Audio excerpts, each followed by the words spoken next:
ভার্সিটির গেট দিয়ে ভিতরে ঢুকতেই কে যেন বলে উঠল, ওই হিরো, এদিকে আয়। বিষয়টা বুঝতে না পেরে আমি আমার মতো হাঁটতে লাগলাম। তখনই আবার পিছন থেকে বলে উঠল। কথাটা আমার কানে এসে পৌঁছাতেই আমি ওইখানে থেমে গেলাম, কারণ আমি নীল শার্ট পরে আছি। তাহলে কি আমাকে কেউ ডাকছে? আশেপাশে তাকিয়ে দেখতে লাগলাম কে ডাকছে আমায়। তখনই একদল শার্ট প্যান্ট পরা মেয়েদের দিকে চোখ পড়ল। দেখলাম ওদের মধ্যে একজন আমায় আঙ্গুল ইশারায় ডাকছে।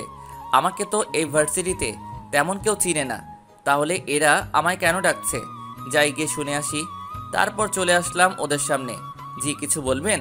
ভার্সিটিতে নতুন নাকি? ওদের মধ্যে একজন। হ্যাঁ, আসলে আমি এই ভার্সিটির। থাক, আর বলতে হবে না। আচ্ছা, তোর নাম কি? তামিম আহমেদ। শোন, ইউনিভার্সিটির সব ছাত্রছাত্রী আমার কথায় উঠবস করে, সো আমাদের যথেষ্ট সম্মান দিয়ে চলবি, ওকে? একটু পরে দেখা যাবে কে কাকে সম্মান দেয়। যা, এখন তোর ক্লাসে যা। কিছু না বলে সোজা প্রিন্সিপাল স্যারের রুমে চলে এলাম। ইচ্ছে হয়েছে তাই ছেড়ে দিলাম। আর এই ভার্সিটিতে কার এত সাহস যে আমার নামে প্রিন্সিপাল স্যারের কাছে বিচার দিবে? আরে ভার্সিটিতে নতুন, তাই হয়তো স্যারের সাথে কোনো বিষয়ে কথা বলতে গেছে। আর জান্নাত থাকতে আমাদের কিসের ভয়? চল এখন ক্লাসে যাই। আজ নাকি আবার আমাদের ক্লাসে নতুন একজন স্যার আসছে। ক্লাস শুরু হতেও আর বেশি সময় বাকি নেই। স্যার, আসবো? আরে তামিম, আসো আসো, বাইরে কেন দাঁড়িয়ে আসো? কেন ভিতরে আসো। ধন্যবাদ স্যার। তোমার মেধা দেখে তোমাকে এই চাকরিটা দেওয়া হয়েছে। আশা করি তুমি তোমার সম্পূর্ণ মেধা দিয়ে ছাত্রছাত্রীদের সঠিকভাবে শিক্ষা দিবা। জি স্যার, আমি আমার সবটুকু দিয়ে চেষ্টা করব।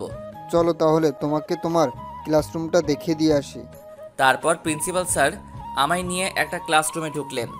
প্রিন্সিপাল স্যারকে দেখে ক্লাসের সব ছাত্রছাত্রীরা বসা থেকে উঠে দাঁড়ালো।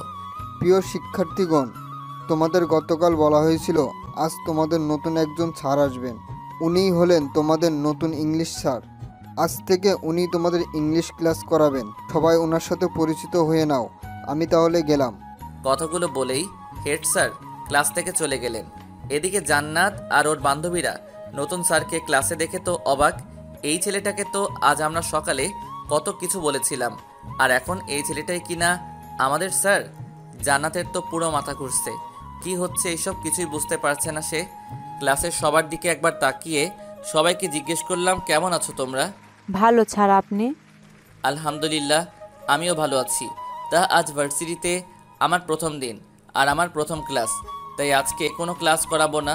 আজকে শুধু তোমাদের সাথে পরিচয় হয়ে নিব, কাল থেকে ক্লাস করাবো।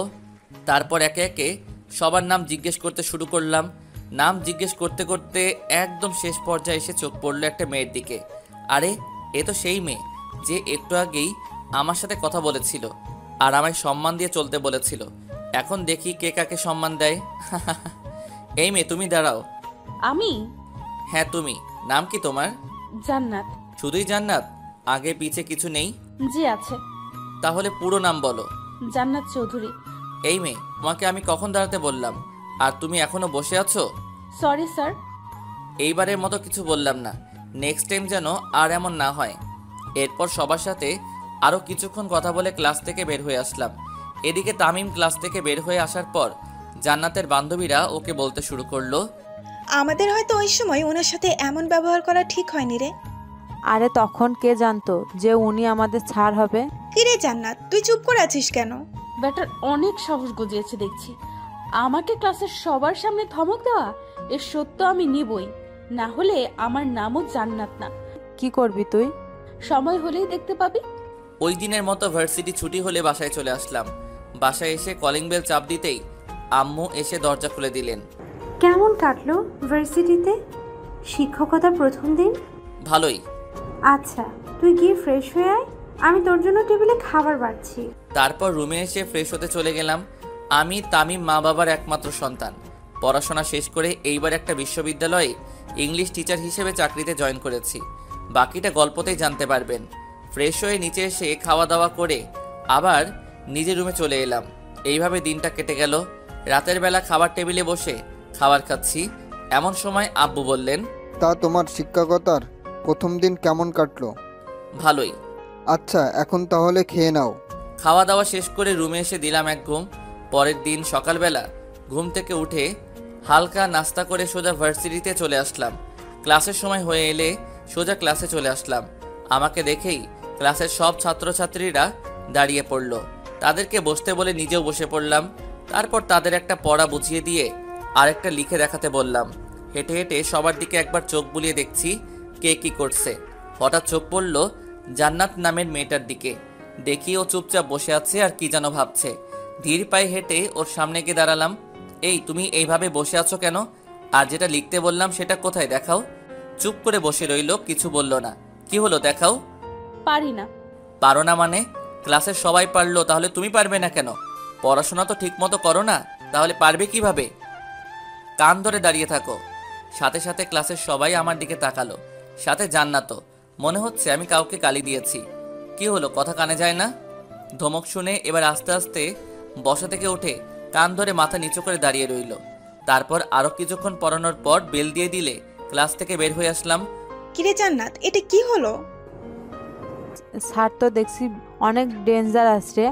আজ যেভাবে জান্নাতকে কান ধরে দাঁড় করিয়ে রাখলো, না জানি কবে আমাদেরও এমন শাস্তি দেয়। ওই দিনের ঘটনার জন্য স্যার হয়তো রেগে আছেন, তাই জান্নাতের সাথে এমন করছেন। শালার অনেক সাহস গজিয়েছে দেখছি। প্রথম দিন ক্লাসে ধমক দিল, তারপর আজ সবার সামনে আমায় কান ধরিয়ে দাঁড় করিয়ে রাখলো। এই ধামড়াটাকে তো একটা শিক্ষা দিতেই হবে দেখছি। কি করবি তুই? আজকেই ব্যাটার একটা ব্যবস্থা নিব। ওই দিনের মতো ভার্সিটি ছুটি হলে জান্নাত ওর বান্ধবীদের বিদায় করে বাসায় চলে আসলো। আর এসেই ওর বাবার রুমে চলে আসলো। কিরে মা, কখন আসলি? এই তো আব্বু, এখন আসলাম। তা কিছু বলবি? কয়েকদিন ধরে ইংলিশ সাবজেক্টে আমার একটু প্রবলেম আছে।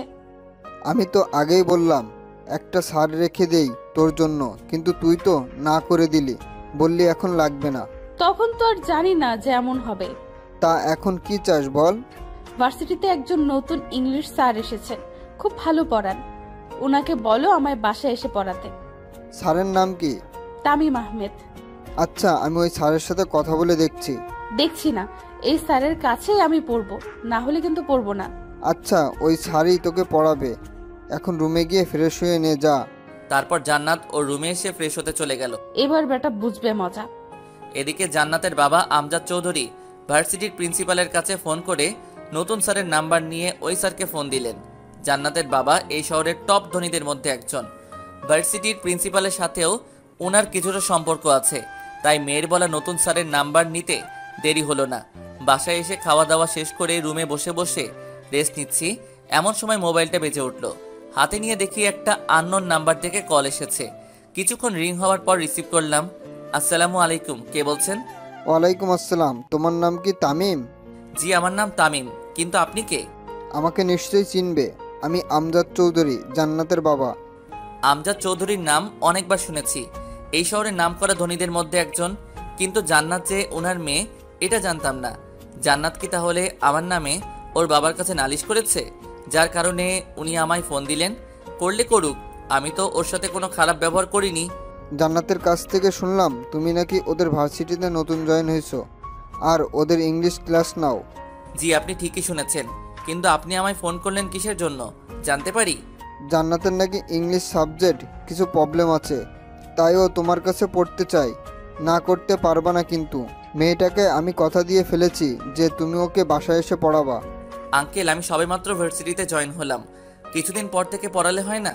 যেভাবে ধরেছেন তাতে তো সোজাসুজি না করতে পারবো না, তাই এই কথা বললাম।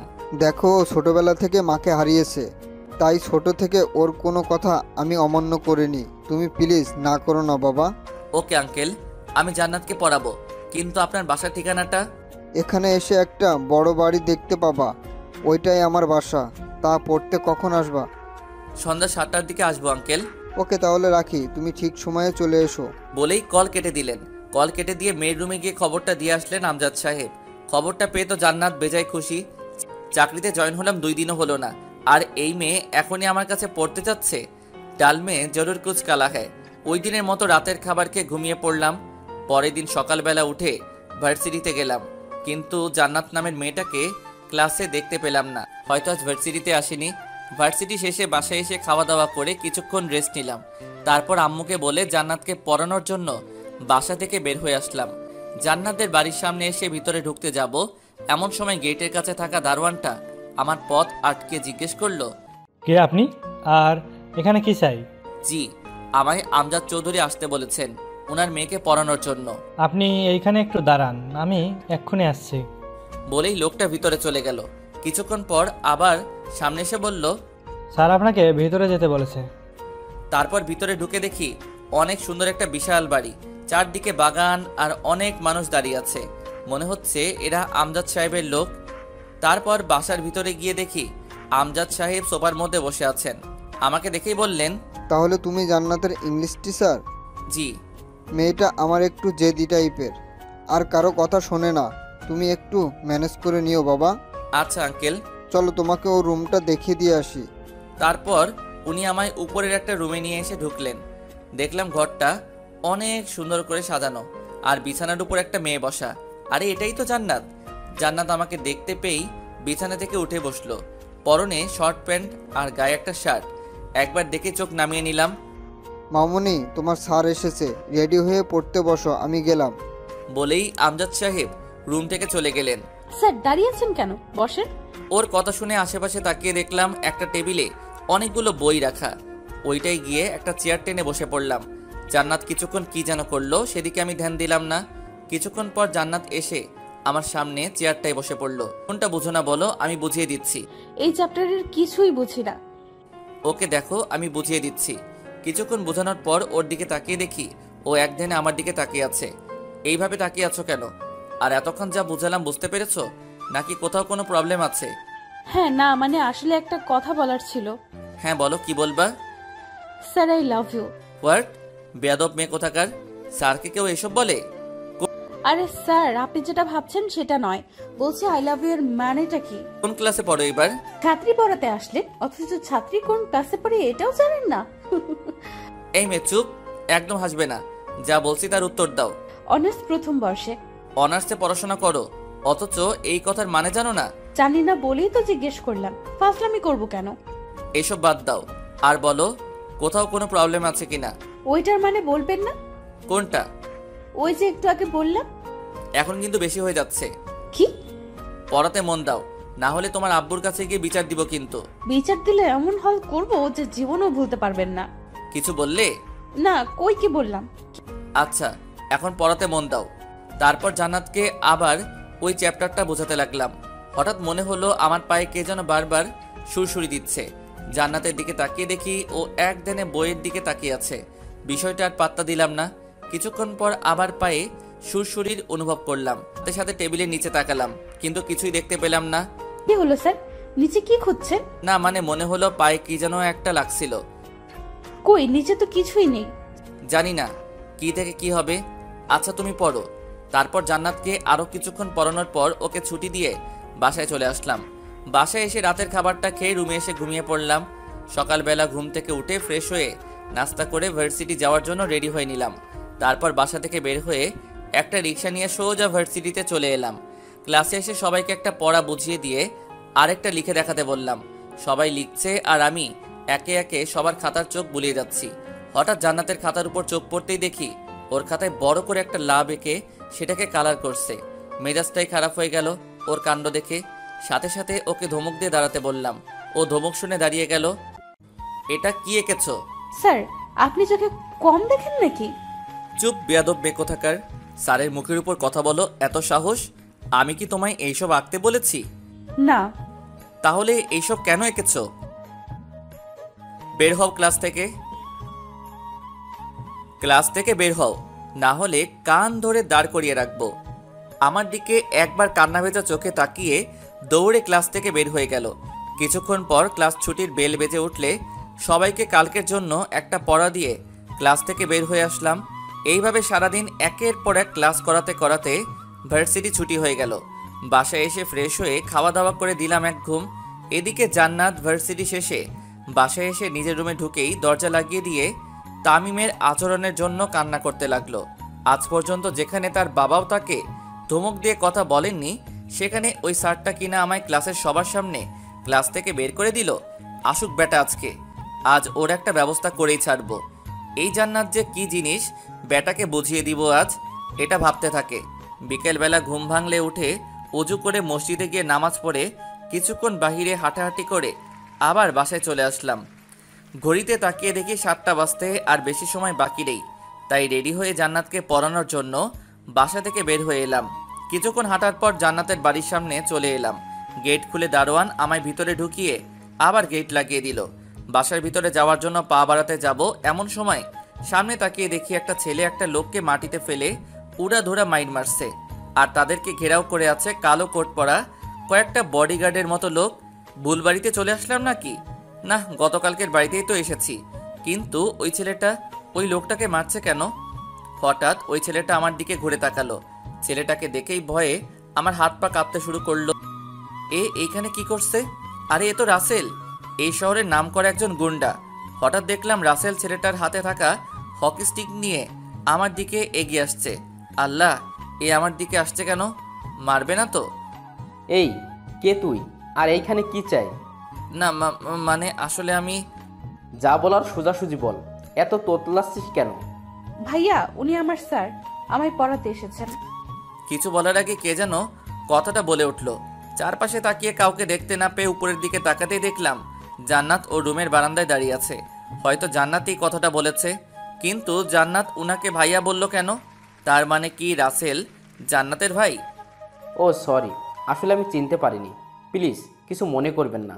না না, ঠিক আছে, আমি কিছু মনে করিনি। আচ্ছা, আপনি তাহলে ভিতরে যান। আচ্ছা, কিন্তু আপনি এই লোকটাকে মারছেন কেন? এই লোকটা জান্নাতের কলেজের স্যার। জান্নাত কলেজে থাকতে এই লোকটা একবার জান্নাতকে বকেছিল, সেটার শোধ নিচ্ছি আজকে। সে তো অনেক আগের ঘটনা, তার জন্য ওনাকে আজ শাস্তি দিচ্ছেন? আসলে আমি এই কয় মাস দেশের বাইরে ছিলাম, তাই বেটাকে কিছু করতে পারিনি। গতকাল রাতে দেশে ফিরলাম, আর এসেই একে ধরে নিয়ে আসলাম। কিন্তু উনি তো জান্নাতের স্যার, আর স্যার হয়ে স্টুডেন্টকে বকা দিতেই পারেন, এটা তো স্বাভাবিক। স্যার হোক আর যেই, আমার বোনকে কেউ বকা দিলে বা ওর ওপর কথা বললে ওরও এমন হাল করব যেমন এর করেছি। তাহলে নেক্সটে মনে হয় আমার নামই আগে। কিছু বললেন স্যার? হ্যাঁ, না মানে কই কি বললাম, কিছু না। আচ্ছা, আর আপনি এতক্ষণ ধরে এইখানে দাঁড়িয়ে আছেন কেন? যান ভিতরে যান। আচ্ছা। তারপর ভিতরে ঢুকে দেখি বাসায় কেউ নেই, তাই সোজা জান্নাতের রুমে চলে এলাম। আমাকে আসতে দেখে জান্নাত একটা চেয়ার টেনে আমায় বসতে বলল। আমি কিছু না বলে বসে পড়লাম। জান্নাতও আমার সামনের চেয়ারে এসে বসে পড়ল। আচ্ছা রাসেল যে, উনি তোমার কি হন? ভাইয়া। কেমন ভাইয়া? কেমন আবার, আপন ভাইয়া। আমরা এক ভাই এক বোন, উনি বড় আর আমি ছোট। খাইসা মারে, রাসেল জান্নাতের আপন ভাই হয়? এটা আজ জানলাম। জান্নাতের সম্পর্কেও তেমন কিছু জানি না। কিছু না জেনেই মেয়েটাকে পড়াতে চলে আসলাম। না জানি কপালে কি দুঃখ আছে। ওর ভাই যদি জানতে পারে আমি জান্নাতকে একদিন না 2 দিন না 3 দিন বকেছি, তাহলে আমার কি হবে? কি হলো স্যার, এত কি ভাবছেন? আজ পড়াবেন না? পড়াবো। আচ্ছা জান্নাত, একটা কথা বলি।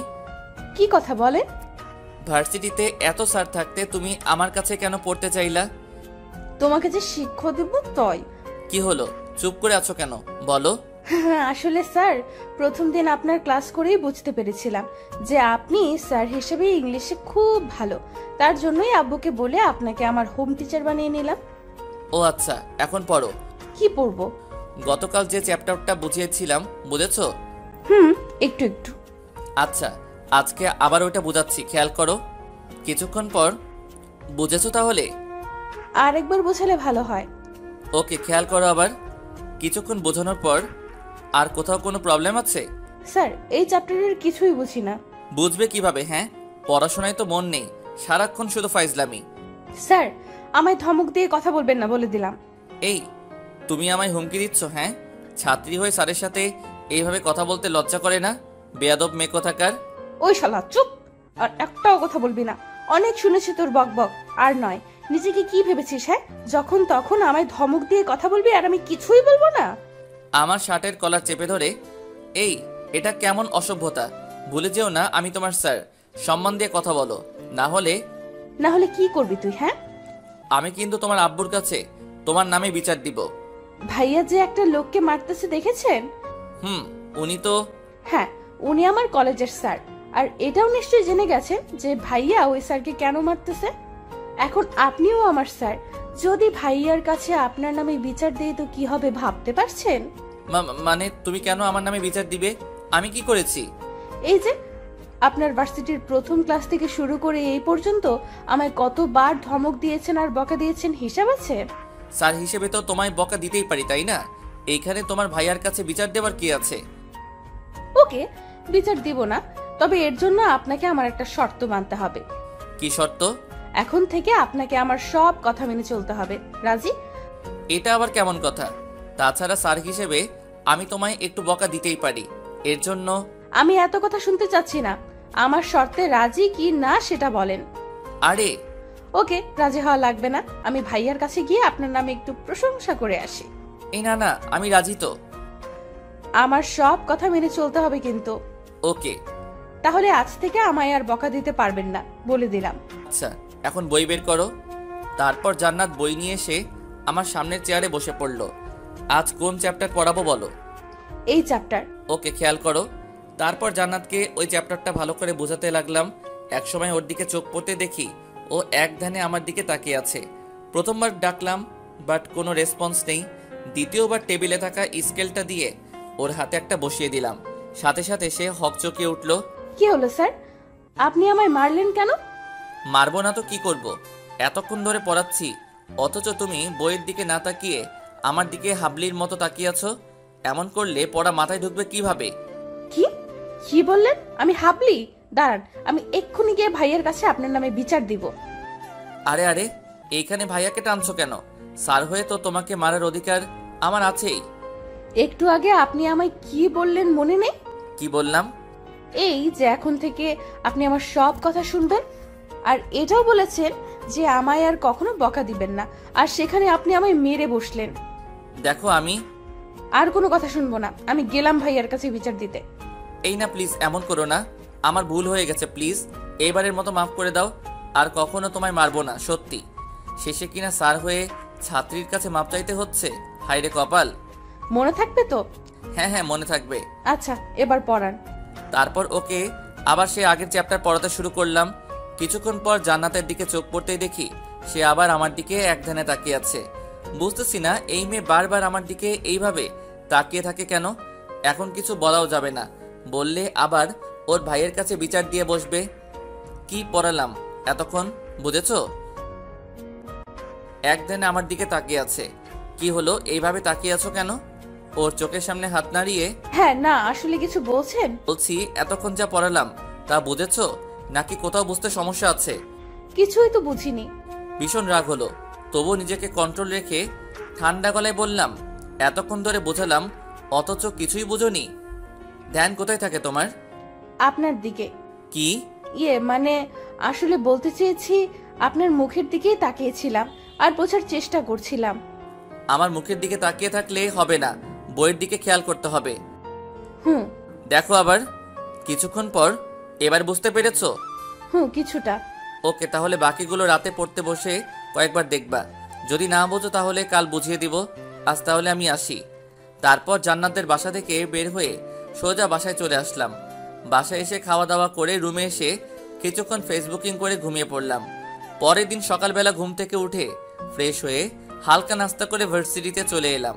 ক্লাসে এসে সবাইকে ক্লাস করাচ্ছি, এমন সময় দেখি জান্নাত ওর বন্ধুদের সাথে কি যেন কথা বলছে আর হাসাহাসি করছে।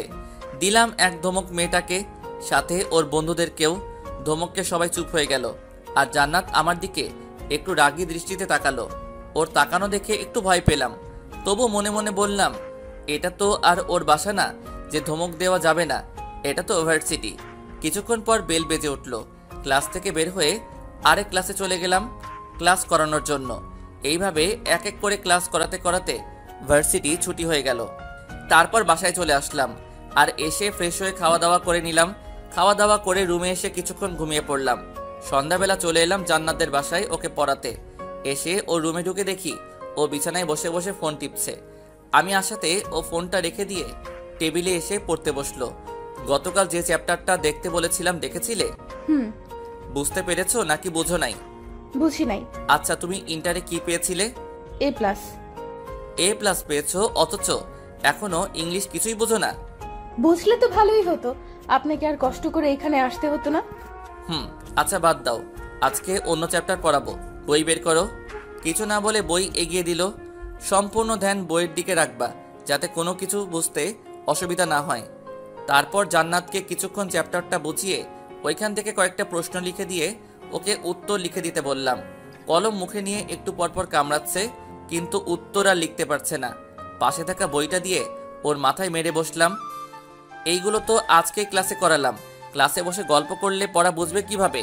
সাথে সাথে ওর চেয়ার থেকে উঠে এসে আমার কলার চেপে ধরলো আর বলতে লাগলো, এই শালা, স্যার হয়েছিস বলে যখন তখন আমায় মারবি, বকবি, আর আমি কিছুই বলবো না, তাই না? ক্লাসেও প্রতিদিন আমায় বকা দিস, আবার এখানেও এসে আমায় বকা দিস। আমায় কি পেয়েছিস তুই? হ্যাঁ, এই এটা কেমন অসভ্যতা? আমি তোমার স্যার। রাখ তোর স্যার। আমার সামনে এত স্যারগিরি দেখাতে আসবি না, না হলে ভাইয়াকে বলে এমন থোলাই খাওয়াবো যে জীবনেও বিছানা থেকে উঠে দাঁড়াতে পারবি না। ওর কথায় এতক্ষণ ভয় না পেলেও ওর ভাইয়ের কথা শুনতেই ভয়ে টুপ গিলতে লাগলাম। যে ডেঞ্জারাস লোক জান্নাতের কথায় সত্যি সত্যি মেরে বিছানায় শুয়ে দিতে পারে। কি ভাইয়াকে ডাক দিব? না না, এখন ভয় পাচ্ছেন কেন? কই ভয় পাচ্ছি? তুই পড়তে বসো, এমনিতেই আজ বেশি পড়া হয়নি। আজ পড়াও হবে না। তাহলে আমি চলে যাই? যাওয়াও যাবে না। তাহলে কি করব? একটা চেয়ার টেনে আমার সামনাসামনি এসে বসে পড়লো। আমার চোখের দিকে তাকান। কেন? তাকাতে বলছি না? ভয়ে ওর দিকে মুখ তুলে তাকালাম। আমার চোখের দিকে তাকান। তাকালাম। কিছু দেখতে পাচ্ছেন? চোখের ভিতর কালো মণি। উফ, আমি সেটা বলিনি। অন্য কিছু দেখতে পাচ্ছেন না?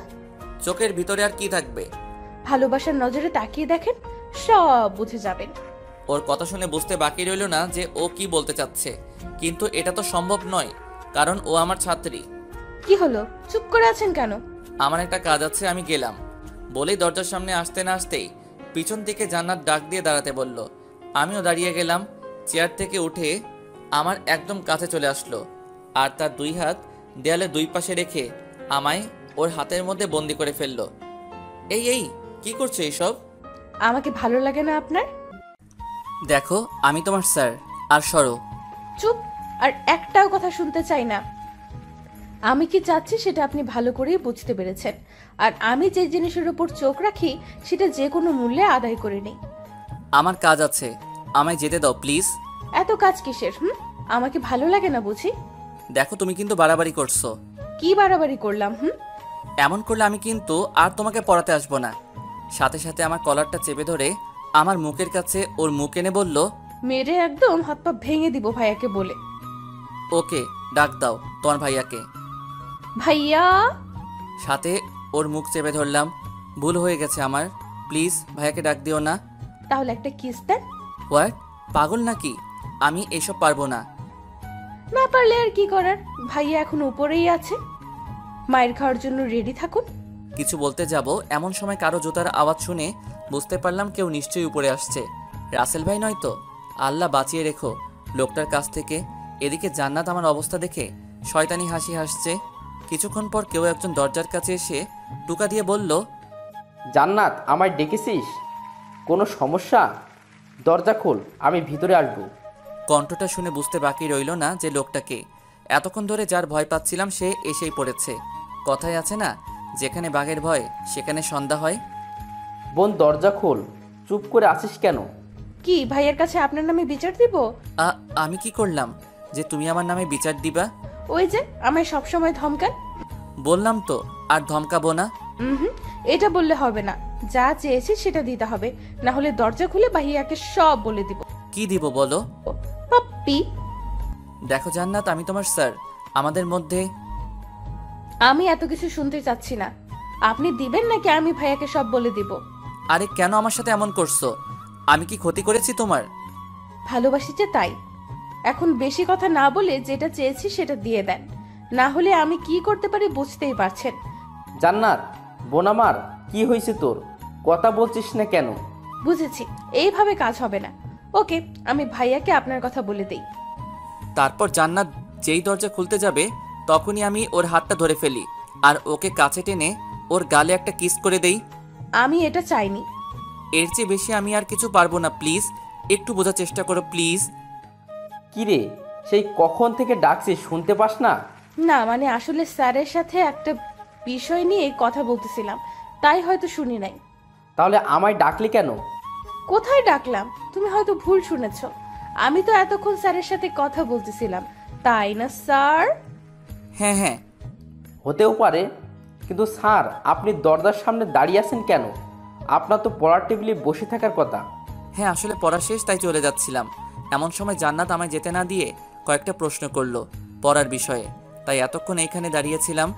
ও আচ্ছা, বোনটা আমার ইংলিশ একটু কম বুঝে, কিন্তু আপনি ওকে ভালো করে বুঝাবেন। আচ্ছা, টেবিলে ওই স্কেল দিয়ে কি করেন? এই খাইছে রে, এখন যদি জান্নাত উনাকে সব বলে দেয় তাহলে নিশ্চয়ই আমাকেও আজ ওই দিনে লোকটার মতো ধরে মারা শুরু করবে। আল্লাহ বাঁচাও। ওই স্কেল দিয়ে কি করিস জান্নাত? তেমন কিছু না, পড়ার সময় স্কেলটা স্যার হাতে নিয়ে থাকেন আর কি। হাতে নিয়েই থাকেন নাকি তাকে মারেনও? শোনেন স্যার, বোনটা আমার খুব আদরের। ছোট থেকে আজ পর্যন্ত ওর গায়ে একটু আজ পর্যন্ত লাগতে দেয়নি। যেই আমার বোনের মুখের উপর কেউ কথা বলেছে তাকে মেরে একদম অবস্থা কাহিল করে ফেলতাম। এমনকি অনেক স্যারদের চাকরিও কেড়ে নিয়েছি এর জন্য।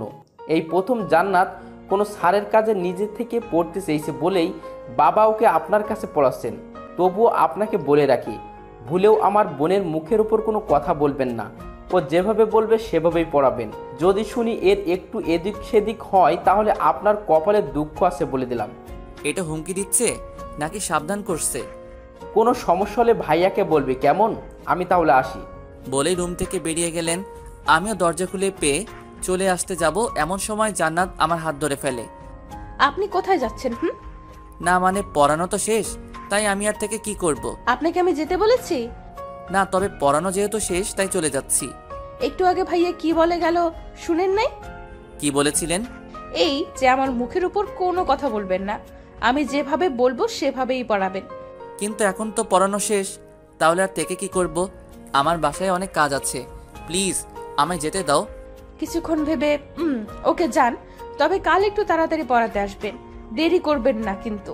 না হলে? না না, দেরি করব না, তাড়াতাড়ি চলে আসবো। মনে থাকে জানো। তারপর আর কথা না বাড়িয়ে দরজা খুলে জান্নাতের রুম থেকে বের হয়ে আসলাম। সিঁড়ি বেয়ে নিচে নেমে আসতেই আঙ্কেল আমায় ডাক দিলেন। দেখি উনি সোফায় বসে আছেন। হেঁটে হেঁটে ওনার সামনে গিয়ে দাঁড়ালাম। তা বাবা, জান্নাত ঠিকমতো পড়ছে তো? জি আঙ্কেল। দেখো, আমি জানি মেয়েটা একটু পড়াশোনা কম করে, কি যে হয়েছে ওর কিছুই বুঝতে পারছি না। তুমি একটু ওকে ভালো করে গাইড করে দিও প্লিজ। এসব নিয়ে আপনি চিন্তা করবেন না আঙ্কেল, আমি ওকে ভালো করে গাইড দিচ্ছি। তারপর আঙ্কেলের সাথে আরও কিছু টুকটাক কথা বলে সোজা বাসায় চলে আসলাম। রাতের খাবার খেয়ে রুমের মধ্যে শুয়ে আছি আর ভাবছি জান্নাত যা শুরু করেছে তাতে ওকে বেশি দিন পড়ানো যাবে না, না হলে পরে আমারই ক্ষতি হবে। যত তাড়াতাড়ি পারি আঙ্কেলকে বলে ওকে পড়ানো ছেড়ে দিব। এইসব ভাবতে ভাবতে কখন যে চোখটা লেগে যায় খেয়ালই নেই। সকালবেলা ঘুম থেকে উঠে ফ্রেশ হয়ে নাস্তা করে ভার্সিটিতে চলে এলাম। ক্লাসের মধ্যে বসে আছি আর সবাইকে ক্লাস করাচ্ছি। এমন সময় জান্নাতের দিকে চোখ পড়তেই সে আমায় চোখ টিপ মেরে বসলো। ওর এমন ব্যবহারে থতমত খেয়ে গেলাম। এটা মেয়ে নাকি অন্য কিছু? ছাত্রী হয়ে স্যারকে ছিছি। ওর দিকে না তাকিয়ে আবার ক্লাস করানোতে মনোযোগ দিলাম। কিছুক্ষণ পর বেল বেজে উঠলে ক্লাস থেকে বের হয়ে আসলাম। তারপর আবার একটা ক্লাসে চলে গেলাম ক্লাস করাতে। দেখতে দেখতে টিফিন পিরিয়ডের সময় হয়ে গেলে ক্লাস থেকে বের হয়ে ক্লাসের বারান্দা দিয়ে হাঁটছি। এমন সময় কে যেন বলে উঠল, তামিম সাহেব একটু দাঁড়ান। পিছনে ফিরে দেখি নীলা ম্যাডাম। বলতে গেলে আমার 1-2 বছরের বড় হবে, কিন্তু উনি নাকি এখনো বিয়েই করেন নাই। দেখতেও মাশাআল্লাহ অনেক সুন্দর, গায়ের রং একেবারে ফর্সা, মুখটাও একদম মায়াবী। যে কেউ দেখলে উনার প্রেমে পড়ে যাবে। আপনাকেও তো তেমন দেখা যায় না। দেখবেন কিভাবে? আপনি কি আর আমাদের দিকে তাকান? সব সময় তো মাথা নিচু করেই হাঁটেন, পাশ দিয়ে গেলেও কথা বলেন না। আসলে আমি মেয়েদের সাথে এত কথা বলতে পারি না। কেন কেন? এটা ঠিক বলতে পারবো না, তবে আমার কেমন যেন লাগে আর কি। ও আচ্ছা, বুঝেছি। আমাদের স্যারের মেয়েদের সাথে কথা বলতে লজ্জা করে, তাই তো? হ্যাঁ আসলে। থাক, আর কিছু বলতে হবে না। টিফিন টাইম তো হয়ে গেছে, চলেন না আজ দুইজন মিলে একসাথে নাস্তা করি। কিন্তু আমি কিন্তু এই প্রথম আপনার কাছে কিছু চেয়েছি, না করলে কিন্তু আমি মাইন্ড করব। ওকে বলেন কোথায় যাবেন? ভার্সিটির বাইরে একটা কফি শপ আছে, ওইখানে যাওয়া যাক। ওকে চলেন। তারপর ওনাকে নিয়ে সামনের দিকে এগোতেই দেখি জান্নাত সামনে দাঁড়িয়ে আছে আর আমার দিকে রাগে কটমট করে তাকিয়ে আছে। ওর এমন ফেস দেখে মনে মনে একটু ভয় পেয়ে গেলাম। এদিকে আমায় দাঁড়িয়ে থাকতে দেখে নীলা ম্যাডাম আমার হাত ধরে আমাকে ওনার সাথে নিয়ে যেতে লাগলেন। তারপর নীলা ম্যাডাম আমায় একটা কফি শপে নিয়ে এসে দুজনের জন্য 2 কাপ কফি অর্ডার দিলেন। দুজন গল্প করতে করতে কফি খাওয়া শেষ করলাম। গল্প করার সময় নীলা ম্যাডাম বারবার আমার হাত ধরতেছিলেন। ওনার এমন ব্যবহার আমার সুবিধার মনে হচ্ছিল না, তাই তাড়াতাড়ি করে ভার্সিটি চলে এলাম। তারপর একে একে বাকি ক্লাসগুলো করিয়ে বাসায় চলে আসলাম। বাসায় এসে ফ্রেশ হয়ে খাওয়া দাওয়া করে একটু ঘুমিয়ে পড়লাম। সন্ধ্যাবেলা ঘুম থেকে উঠে হাত মুখ ধুয়ে জান্নাতকে পড়ানোর জন্য ওর বাসায় চলে আসলাম। রুমে ঢুকে দেখি ভিতরে কেউ নেই, তাই সোজা গিয়ে একটা চেয়ার টেনে টেবিলের পাশে বসে পড়লাম। কিছুক্ষণ পর হঠাৎ দরজা আটকানোর আওয়াজে বেশ সামনে তাকালাম। দেখি জান্নাত দরজা লাগিয়ে আমার দিকে আসছে, আর এসেই আমার শার্টের কলার চেপে ধরে বলল, ওই নীলা ম্যাডামের সাথে আপনার কিসের এত কথা? মানে? এখন ন্যাকা সাজা হচ্ছে তাই না?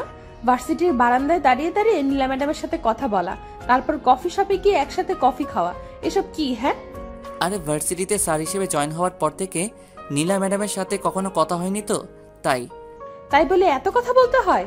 আর কফি শপে গিয়ে কি কি কথা বললেন শুনি? তুমি কে যে তোমাকে সবকিছুর কৈফিয়ত দিতে হবে? হ্যাঁ, আমি আপনার সব। আর এইবারের মতো কিছু বললাম না। নেক্সট টাইম যদি কখনো ওই নীলা ম্যাডামের সাথে আপনাকে কথা বলতে দেখি তাহলে কি করবে? হ্যাঁ, কিছুই করব না, শুধু ভাইয়ার কাছে আপনার নামে 2-1টা কথা বলবো। ভয় দেখাচ্ছ তাই না? ওই নীলা ম্যাডামের সাথে কথা বলতে নিষেধ দিচ্ছি শুধু। অনেক কথা হয়েছে, এখন পড়তে বসো।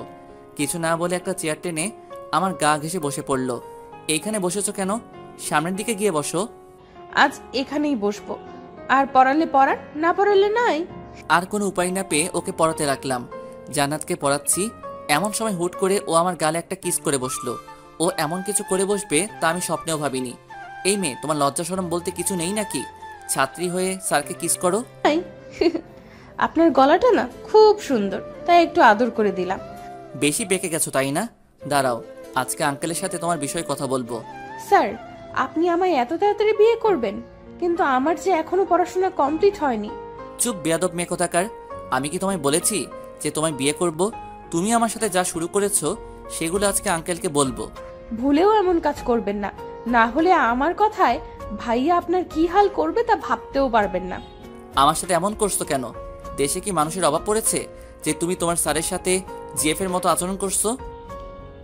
অভাব পড়েনি, তবে আপনার মতো এত কিউট মানুষ খুব কমই আছে, তাই তো আপনাকে এত ভালোবাসি। এটা ভালোবাসা নয়, এটা ক্ষণিকের জন্য ভালো লাগা। কেন বুঝতে চাইছো না? আমায় এইসব শেখাতে আসবেন না, আপনার থেকে আমি এইসব বিষয়ে ভালো জানি। সো মিস্টার তামিম আহমেদ, আমি যেভাবে বলবো আর যা চাইবো আপনি তাই করবেন, না হলে আমি আপনার কি অবস্থা করব ভাবতেও পারবেন না।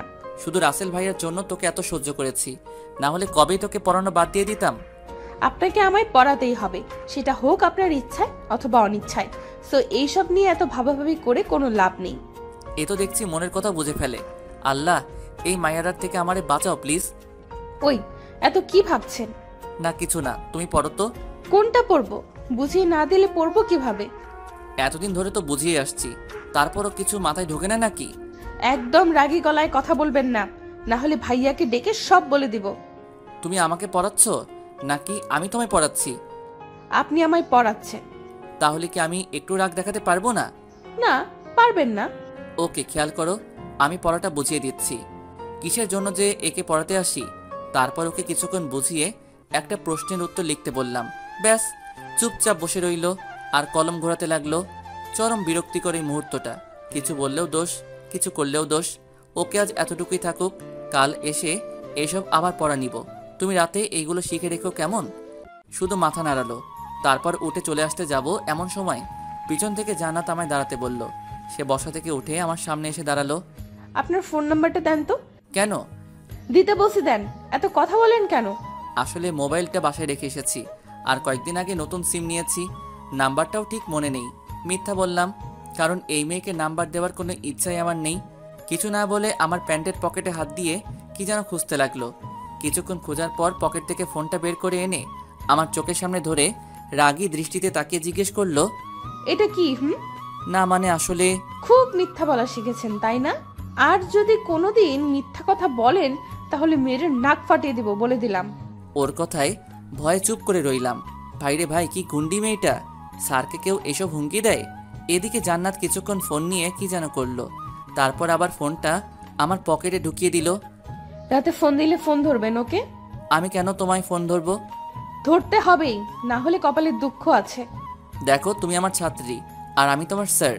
আমাদের মধ্যে এছাড়া অন্য কোনো সম্পর্ক হবে না। সময় হলে এমনিতেই হয়ে যাবে।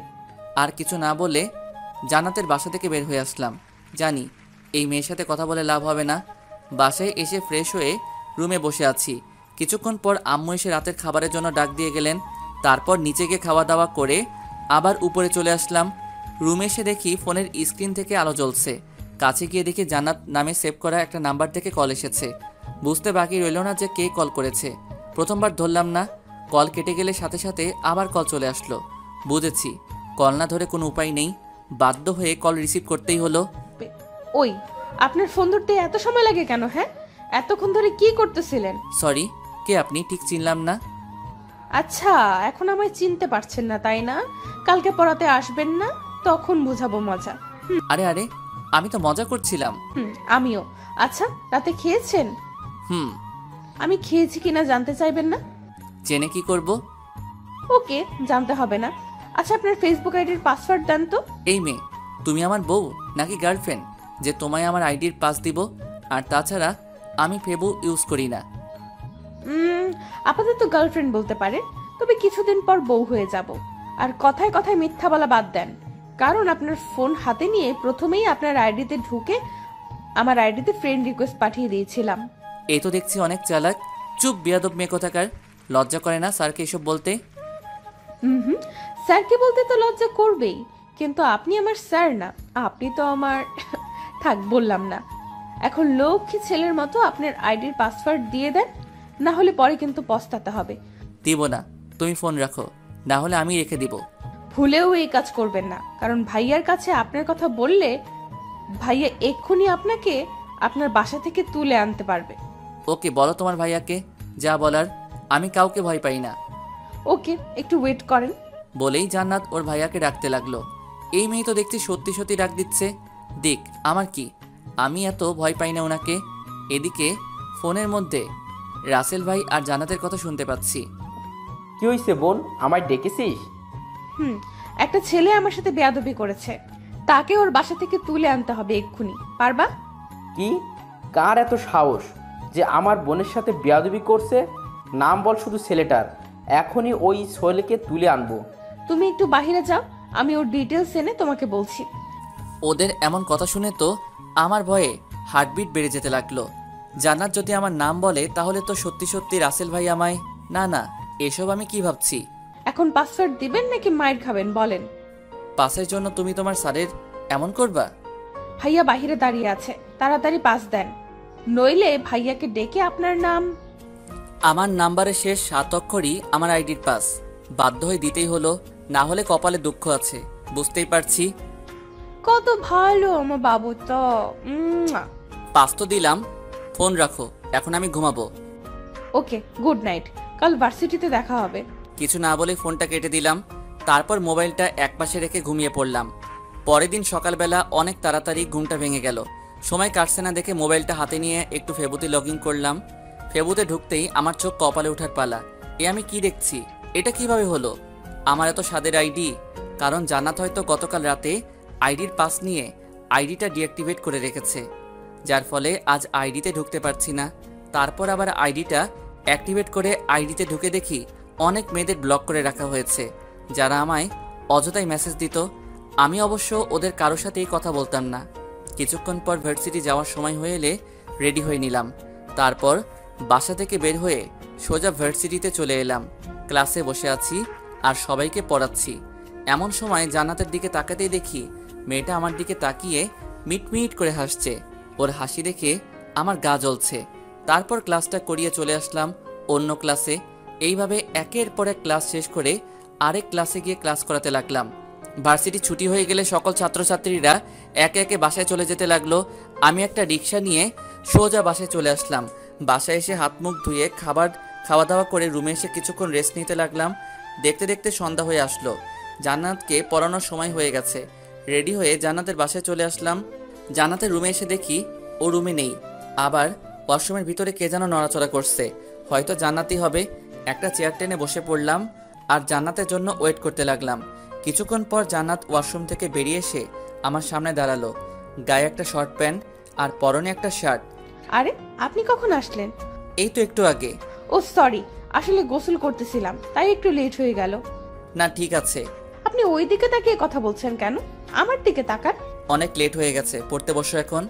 কিছুক্ষণ কি যেন করলো, তারপর আবার আমার পাশে এসে একটা চেয়ার টেনে বসে পড়লো। আচ্ছা জান্নাত, একটা কথা বলি। বলেন। এইসব ছোট ছোট প্যান্ট আর ছেলেদের মতো গায়ে সবসময় শার্ট না পরলে হয় না? আসলে এসব ছাড়া আমার অন্য কোনো কাপড় নেই। ইসলামে নারীদের জন্য পর্দা ফরজ করা হয়েছে। এখন তুমি যদি মুসলিম হয়ে বিধর্মীদের মতো চলাফেরা করো, তাহলে কি কেউ বলবে যে তুমি মুসলিম পরিবারের মেয়ে?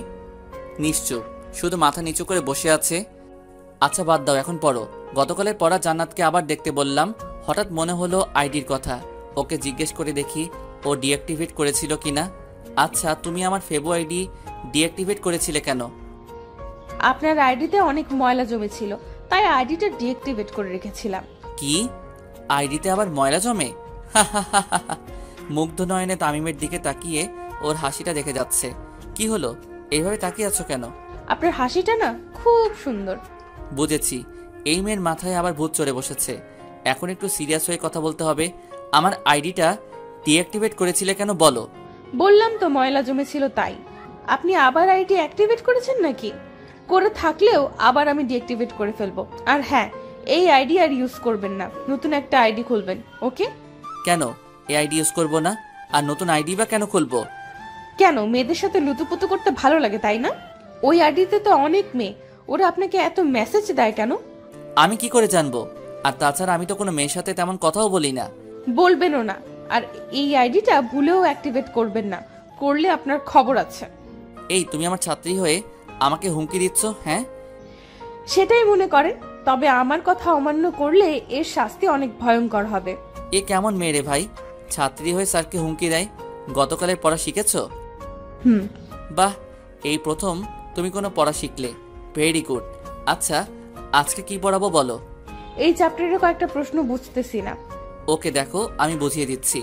ওকে কিছুক্ষণ বুঝিয়ে দিয়ে জিজ্ঞেস করলাম বুঝেছে কিনা। সেও সাথে সাথে হ্যাঁ বুঝেছি বলে দিল।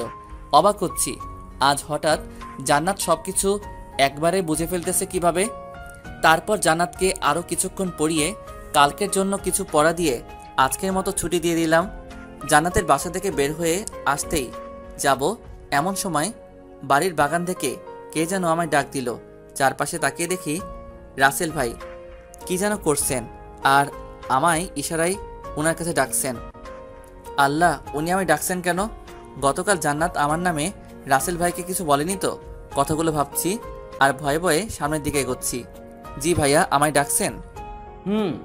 জান্নাতের পড়া কেমন চলছে? জি ভালোই। আর জান্নাত পড়ায় অনেক ভালো, একবার কিছু বুঝিয়ে দিলে সেটা সহজেই বুঝে ফেলে। একটু পাম দিচ্ছি আর কি। শুনেন স্যার, আমার বোনটাকে কখনো ধমকাবেন না।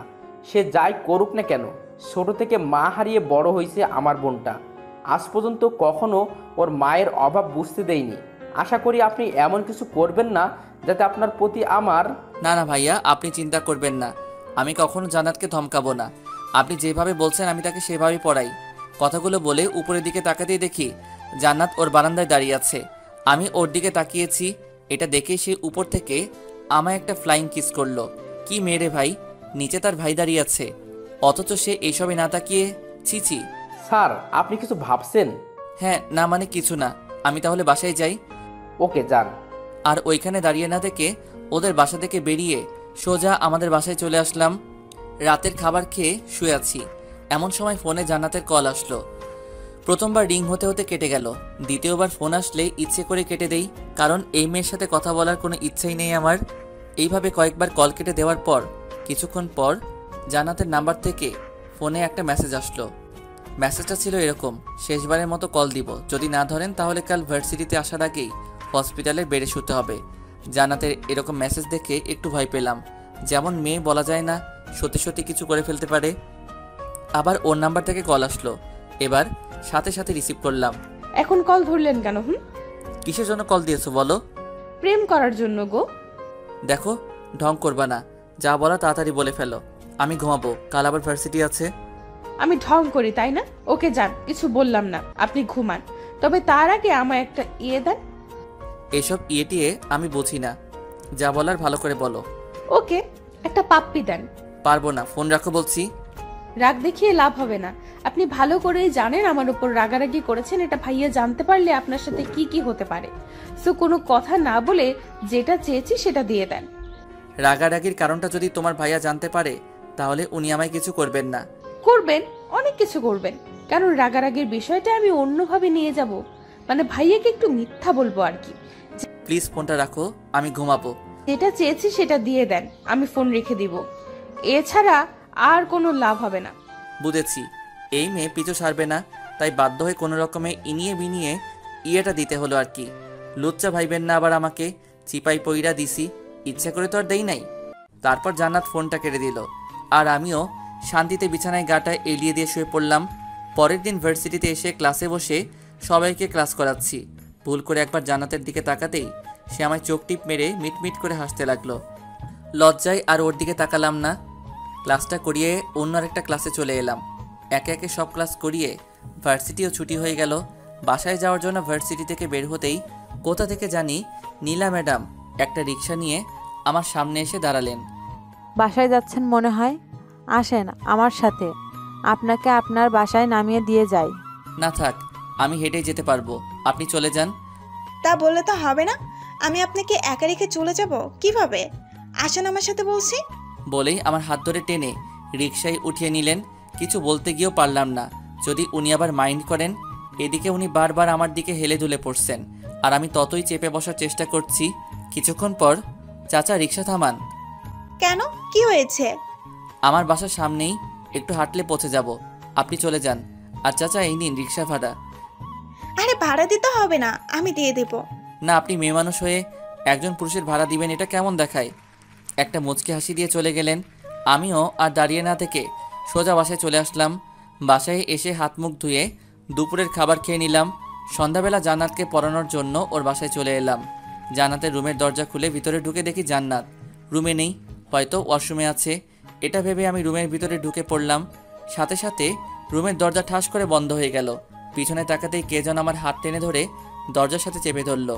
সে আর কেউ না, জান্নাত। এই কি করছো? ছাড়ো আমায়। কেন এখন ছাড়বো কেন? অন্যদের সাথে তো ভালোই ঘেঁষাঘেঁষি করতে পারেন। মানে আমি আবার কি করলাম? এখন সাধু সাজা হচ্ছে, তাই না? আরে কি আবল তাবল বকছো? আমি করেছিটা কি সেটা তো বলবা নাকি? কেন, গতকাল যে নীলা ম্যাডামের সাথে এক রিকশায় বাসায় গেলেন মনে নেই? খুব মজা হয়েছিল গতকাল, তাই না? এই রে, জান্নাত এসব জানলো কি করে? তাহলে কি নীলা ম্যাডামের রিক্সায় ওঠার সময় জান্নাত আমাকে দেখে ফেলেছিল? না মানে আসলে আমি তো... হ্যাঁ, এখন এটাই তো বলবেন যে আমি ইচ্ছে করে রিকশায় উঠিনি, উনি জোর করে আমায় তুলেছেন, তাই তো? তার মানে তুমি সব দেখেছো, আর আমার কি দোষ বলো? উনি তো আমায়... চুপ করেন, লজ্জা করে না নিজের বয়সে বড় মেয়েদের সাথে লুতুপুতু করতে? তুমি কিন্তু বেশি করে ফেলছো। ছাত্রী হয়ে স্যারকে ধমক দিচ্ছ, আর আমি ওনার সাথে লুতুপুতু কেন করব? হ্যাঁ, 100 বার ধমক দিব, কি করবেন আপনি? হ্যাঁ, আর আপনাকে আমার ভালো করে চেনা আছে। শোনেন, আগেও একবার মাফ করেছি, বাট এখন কোনো মাফ নেই। আমার কথা যেহেতু অমান্য করেছেন, তাহলে এর শাস্তি আপনাকে পেতেই হবে। এই আমি তোমার এমন কি ক্ষতি করেছি সব সময় আমার পিছনে পড়ে থাকো? আমি কি ওনার সাথে ইচ্ছাকৃতভাবে কখনো কথা বলেছি বলো? এত কিছুর উত্তর আমি দিতে পারবো না। এখন আপনাকে আমার কথা অমান্য করার জন্য শাস্তি পেতে হবে। কি শাস্তি? বেশি কিছু না, শুধু আমায় একবার জড়িয়ে ধরবেন আর 5 মিনিট লিপ কিস করবেন। কি পাগল নাকি তুমি? হ্যাঁ, স্যারকে এইসব কিভাবে? ছি ছি, আমার বলতেও লজ্জা করছে। চিন্তা করবেন না, বিয়ের পর আপনার সব লজ্জা ভেঙে দিব। এখন যা যা বলেছি তা করেন। অসম্ভব, আমি এইসব কিছুতেই করব না। আর আমি আজকেই আঙ্কেলকে তোমার বিষয় সব বলে দিব, তারপর তোমাকে পড়ানো বাদ দিয়ে দিব। সাথে সাথে আমার কলারটা চেপে ধরে আমার মুখের কাছে ওর মুখ নিয়ে আসলো আর বলল, এইসবের কিছু করলে খুন করে ফেলবো কিন্তু। আর আমি যা বলেছি এখন যদি তা না করেন, তাহলে আমি চিৎকার করে ভাইয়াকে ডাকবো। তারপর ভাইয়া এসে আপনার কি হাল করবে ভাবতেও পারবেন না। ওর কথা শুনে ভয় ঢোক গিলতে লাগলাম। কি করব না ভেবে পাচ্ছি না। আমাকে ছেড়ে দাও প্লিজ, আমি তো তোমার কোনো ক্ষতি করিনি, তাহলে কেন আমার সাথে এমন করছো? মা বাবার একটা মাত্র সন্তান আমি, আমার কিছু হয়ে গেলে ওরা কাকে নিয়ে বাঁচবে বলো? প্লিজ আমায় শেষবারের মতো মাফ করে দাও। আর আমায় ছেড়ে দাও প্লিজ। ছেড়ে দিলে তো হবে না সোনা, অপরাধ যেহেতু করেছো এর শাস্তি তো পেতেই হবে, তাই না? আমাদের মধ্যে শুধু স্যার ছাত্রীর সম্পর্ক, এছাড়া আর কিছু না। আমাদের মধ্যে ওইসব হবে না, এটা ঠিক না। কেন বুঝতেছো না তুমি? আমি এত কিছু বুঝতে চাই না, আপনি আমার দেওয়া শাস্তিটা পূরণ করবেন কি না বলেন। আরে তুমি কেন বুঝতে পারছো না? ওই তুই কিস করবি নাকি আমি কিছু করব? করবো না, যা করার করো। ওকে বলেই আমার শার্টের কলার চেপে ধরে আমার ঠোঁটের সাথে তার ঠোঁট এক করে দিল। নিজেকে ছাড়ানোর অনেক চেষ্টা করছি, কিন্তু ওর শক্তির সাথে আমি কিছুতেই পেরে উঠতে পারছি না। এদিকে আমার ঠোঁটের উপর অত্যাচারটা আরও বেড়ে গেল। আমার ঠোঁটগুলোতে জান্নাত বারবার কামড় দিচ্ছে। যত নড়চড়া করছি ততই জোরে কামড় মারছে। কিছুক্ষণ পর জান্নাত আমার ডান হাতটা নিয়ে ওর কোমরে চেপে ধরলো। সাথে সাথে আমি নিজের হাতটা ছাড়িয়ে নিলাম আর জান্নাতকে জোরে একটা ধাক্কা মেরে দূরে ফেলে দিলাম। ধাক্কার তাল সামলাতে না পেরে জান্নাত মেঝেতে পড়ে গেল আর ব্যথার চোটে আহ বলে চিৎকার দিয়ে উঠল। কিছুক্ষণ পরেই কারো জুতার আওয়াজ শুনে বুঝতে পারলাম কেউ একজন উপরে আসছে। এর কয়েক সেকেন্ড পর কে যেন রুমের বাহির থেকে দরজায় টুকা দিল আর বলল, বোন কি হয়েছে, তোর চিৎকার দিলি কেন? কণ্ঠটা শুনে বুঝতে পারলাম এটা রাসেল ভাই ছাড়া আর কেউ না। এখন জান্নাত যদি উনাকে বলে দেয় যে আমি ওকে ধাক্কা মেরে ফেলেছি, বলুক, তাহলে আমিও বলবো। না, এসব বললে তো উল্টা উনি আমাকে সন্দেহ করবেন। চেহারায় ভয়ের ছাপ নিয়ে জান্নাতের দিকে তাকাতেই দেখি সে এখনো মেঝেতে পড়ে আছে। উঠার চেষ্টা করছে কিন্তু উঠতে পারছে না। হয়তো জোরে ধাক্কা দেওয়ায় ব্যথা পেয়েছে অনেক। কি হলো বোন, দরজা খুলছিস না কেন? এই তুমি ঠিক আছো তো? আসলে সরি, আমি এত জোরে ধাক্কা মারতে চাইনি। প্লিজ উঠে পড়ো এখন আর দরজা খুলে দাও, রাসেল ভাই ডাকছে। কিভাবে উঠবো? আমার কোমর তো ভেঙেই দিলেন ধাক্কা মেরে, এখন কিছুতেই দাঁড়াতে পারছি না, কোমরে প্রচুর ব্যথা করছে। তখন তুমি ওইসব না করলে তো আর আমি ধাক্কা মারতাম না। এখন একটু কষ্ট করে উঠে পড়ো প্লিজ। আমি পারবো না, কোমরে ভীষণ ব্যথা করছে। আর আপনি কেমন মানুষ, হ্যাঁ? টেনে তুলতে পারেন না আমায়? ওর কথা কি করব ভেবে পাচ্ছি না। এদিকে বাহির থেকে রাসেল ভাই জান্নাতকে ডেকেই যাচ্ছে, আর এই মেয়ে কিছুতেই উঠতে পারছে না। আর উপায় না পেয়ে জান্নাতের হাত টেনে ধরে ওকে উঠাতে লাগলাম। এই কি করছো? ছাড়ো বলছি। ছাড়ার জন্য তো ধরিনি বাবু। দেখো বাহিরে তোমার ভাইয়া দাঁড়িয়ে আছে, দরজা খুলে দাও, না হলে উনি কি না কি ভাববে বলো। ভাবুক, আমার কিছু যায় আসে না। বোন দরজা খোল, না হলে কিন্তু আমি দরজা ভেঙে ফেলবো। ভাইয়া আমার কিচ্ছু হয়নি, আমি ঠিক আছি। আমাকে জড়িয়ে ধরা অবস্থাতেই বলল, তাহলে একটু আগে চিৎকার করলি কেন? আসলে টেবিলের নিচে একটা তেলাপোকা দেখে ভয় পেয়ে গেছিলাম, তাই ভয়ে চিৎকার দিয়েছিলাম। কিন্তু স্যার তেলাপোকাটাকে মেরে ফেলেছেন। তোমার আর টেনশন করতে হবে না, তুমি যাও। আচ্ছা যা, ঠিক আছে, তুই এখন পড়, আমি তাহলে গেলাম। জান্নাত ছাড়ো প্লিজ, আমার শ্বশুরই লাগছে। কেন, নীলা ম্যাডামের সাথে ঘেঁষাঘেঁষি করার সময় সুশ্রুরি লাগে না? আমি ধরলেই সুশ্রুরি লাগে? আমি ধরলেই খারাপ লাগে? আর উনি ধরলে ভালো লাগে, তাই না? দেখো আমি ওনার সাথে। চুপ করে দাঁড়িয়ে থাকুন আর আমায় জড়িয়ে ধরুন। এমনিতেই ঠিকমতো কিস করতে দেননি, এখন বেশি কথা বললে এমন জায়গায় মরবো যে জীবনেও বাবা ডাক শুনতে পারবেন না। ওর কথায় ভয় পেয়ে আর কোনো কথা বললাম না। সত্যি মেরে দিতে পারে যেভাবে রেগে। ওর কথায় ভয় পেয়ে আর কোনো কথা বললাম না। সত্যি মেরে দিতে পারে যেভাবে রেগে আছে। কিছুক্ষণ পর, আমরা কবে বিয়ে করব? মাথা উপরে তুলে আমার দিকে তাকিয়ে ওর কথা শুনে একটু কাশতে লাগলাম। মেয়ে বলে কি মাথা পুড়ে গেছে মনে হয়। কি হলো, চুপ করে আছো কেন, বলো। আমায় ছাড়ো, আমার একটু কাজ আছে, যেতে হবে। আর একটু থাকি না। আজকের পড়াগুলো রাতে আরেকবার দেখবা, কাল এসে ওইগুলো পড়া নিব। আজ তাহলে আমি আসি। জান্নাতকে ছাড়িয়ে কথাগুলো বলে চলে আসতে যাব, এমন সময় পিছন থেকে জান্নাত আমায় দাঁড়াতে বলল। আবার কি? কাল ভার্সিটি শেষে আমার জন্য একটু ওয়েট করিয়েন, আপনাকে নিয়ে একটা জায়গায় যাব। পারবো না, আর এমনিতেও কাল আমার একটা জরুরি কাজ আছে, সেটা শেষ করতে হবে। না গেলে আমি ভাইয়াকে বলে আপনাকে আমার সাথে নিয়ে যাব, সমস্যা নেই। কিছু না বলে দরজা খুলে ওর রুম থেকে বেরিয়ে আসলাম।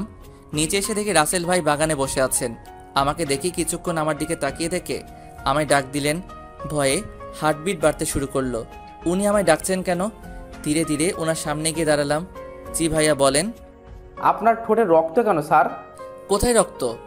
বলে ঠোঁটে হাত দিয়ে দেখি আঙ্গুলে একটু রক্ত লেগে গেছে। ও তার মানে জান্নাত তখন কামড়িয়ে রক্ত বের করে ফেলেছে।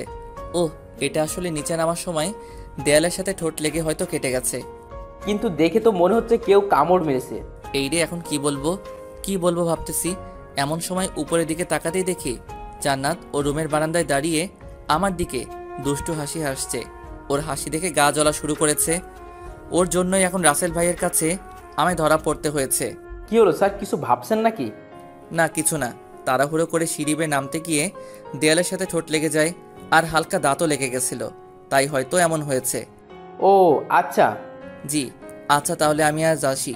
তারপর ওদের বাসা থেকে বের হয়ে সোজা বাসায় চলে আসলাম। বাসায় ঢোকার সময় হাত দিয়ে মুখটা ঢেকে রুমে চলে এলাম, না হলে ঠোঁটের বিষয়টা আম্মুর চোখে পড়লে বাঁচা যাবে না।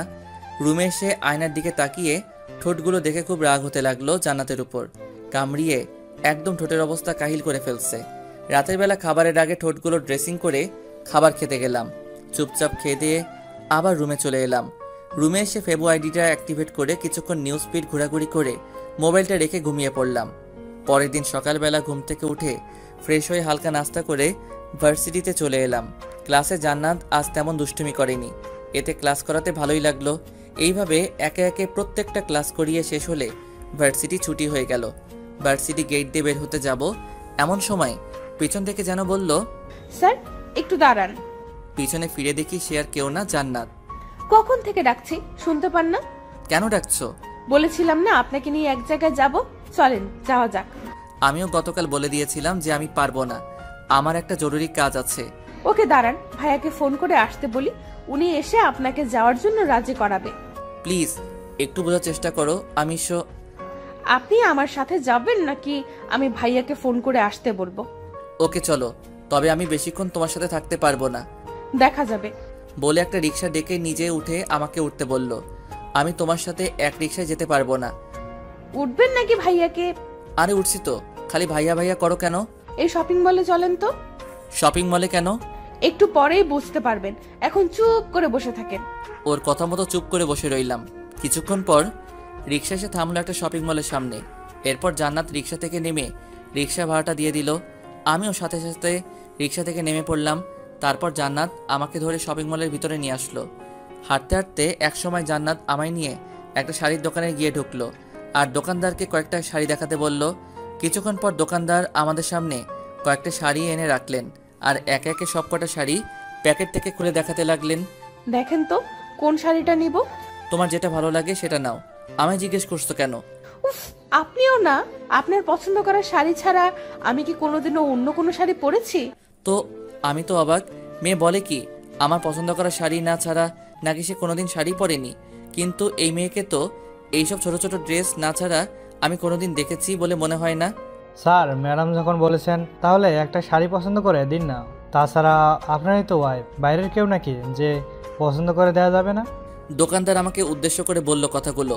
লোকটার কথা শুনে কি বলবো কিছুই বুঝতে পারছি না। জান্নাতের দিকে তাকিয়ে দেখি ও আমার দিকে তাকিয়ে মুচকি মুচকি হাসি হাসছে। এই মেয়ে তো দেখি আচ্ছা বদমাইশ। লোকটা আমাকে ওর স্বামী বানিয়ে ফেললো, আর সে কিছুই বলছে না, উল্টা হাসছে। কি হলো, এত কি ভাবছেন? একটা শাড়ি পছন্দ করে দিন না।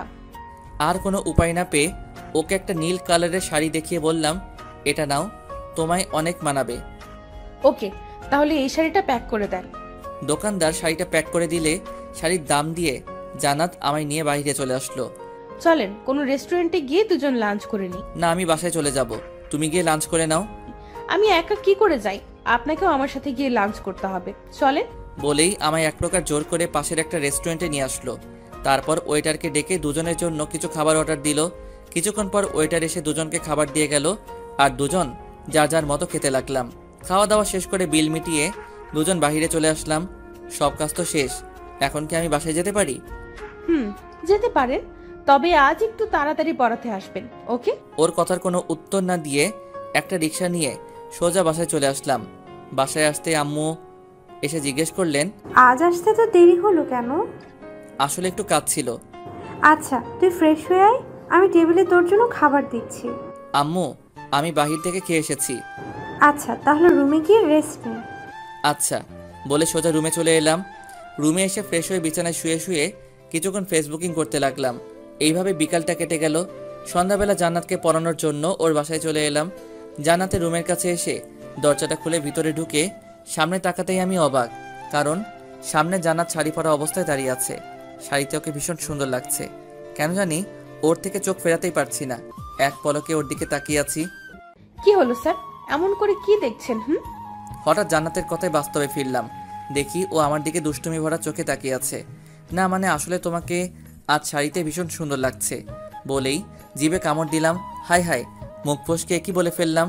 এখন জান্নাত কি না কি ভাববে। কি সত্যিই আমার সুন্দর লাগছে? হুম। আপনার পছন্দ করা শাড়ি পরেছি যে, সুন্দর লাগবে না কেন? আজকে তাহলে পরবা না? পরবো তো। আর আপনি দাঁড়িয়ে আছেন কেন? বসেন। তারপর একটা চেয়ার টেনে টেবিলের পাশে গিয়ে বসে পড়লাম। জান্নাতও একটা চেয়ার টেনে আমার সামনের চেয়ারে বসে পড়লো। তা আজ হঠাৎ শাড়ি পরলে যে, কোথাও যাওয়া নাকি? না, এমনিতেই পরেছি। ও আচ্ছা, তা গতকালের পড়া শিখা হয়েছে? হুম। ওকে, তাহলে আজকে নতুন কিছু পড়াই। একদিন না পড়লে কি মানে আজকে পড়বো না। পড়বা না যখন তাহলে আগে বললেই তো হতো, আমি আর আসতাম না। ওকে, তাহলে আমি চলে যাই। না, আপনি কোথাও যেতে পারবেন না। তাহলে কি করব?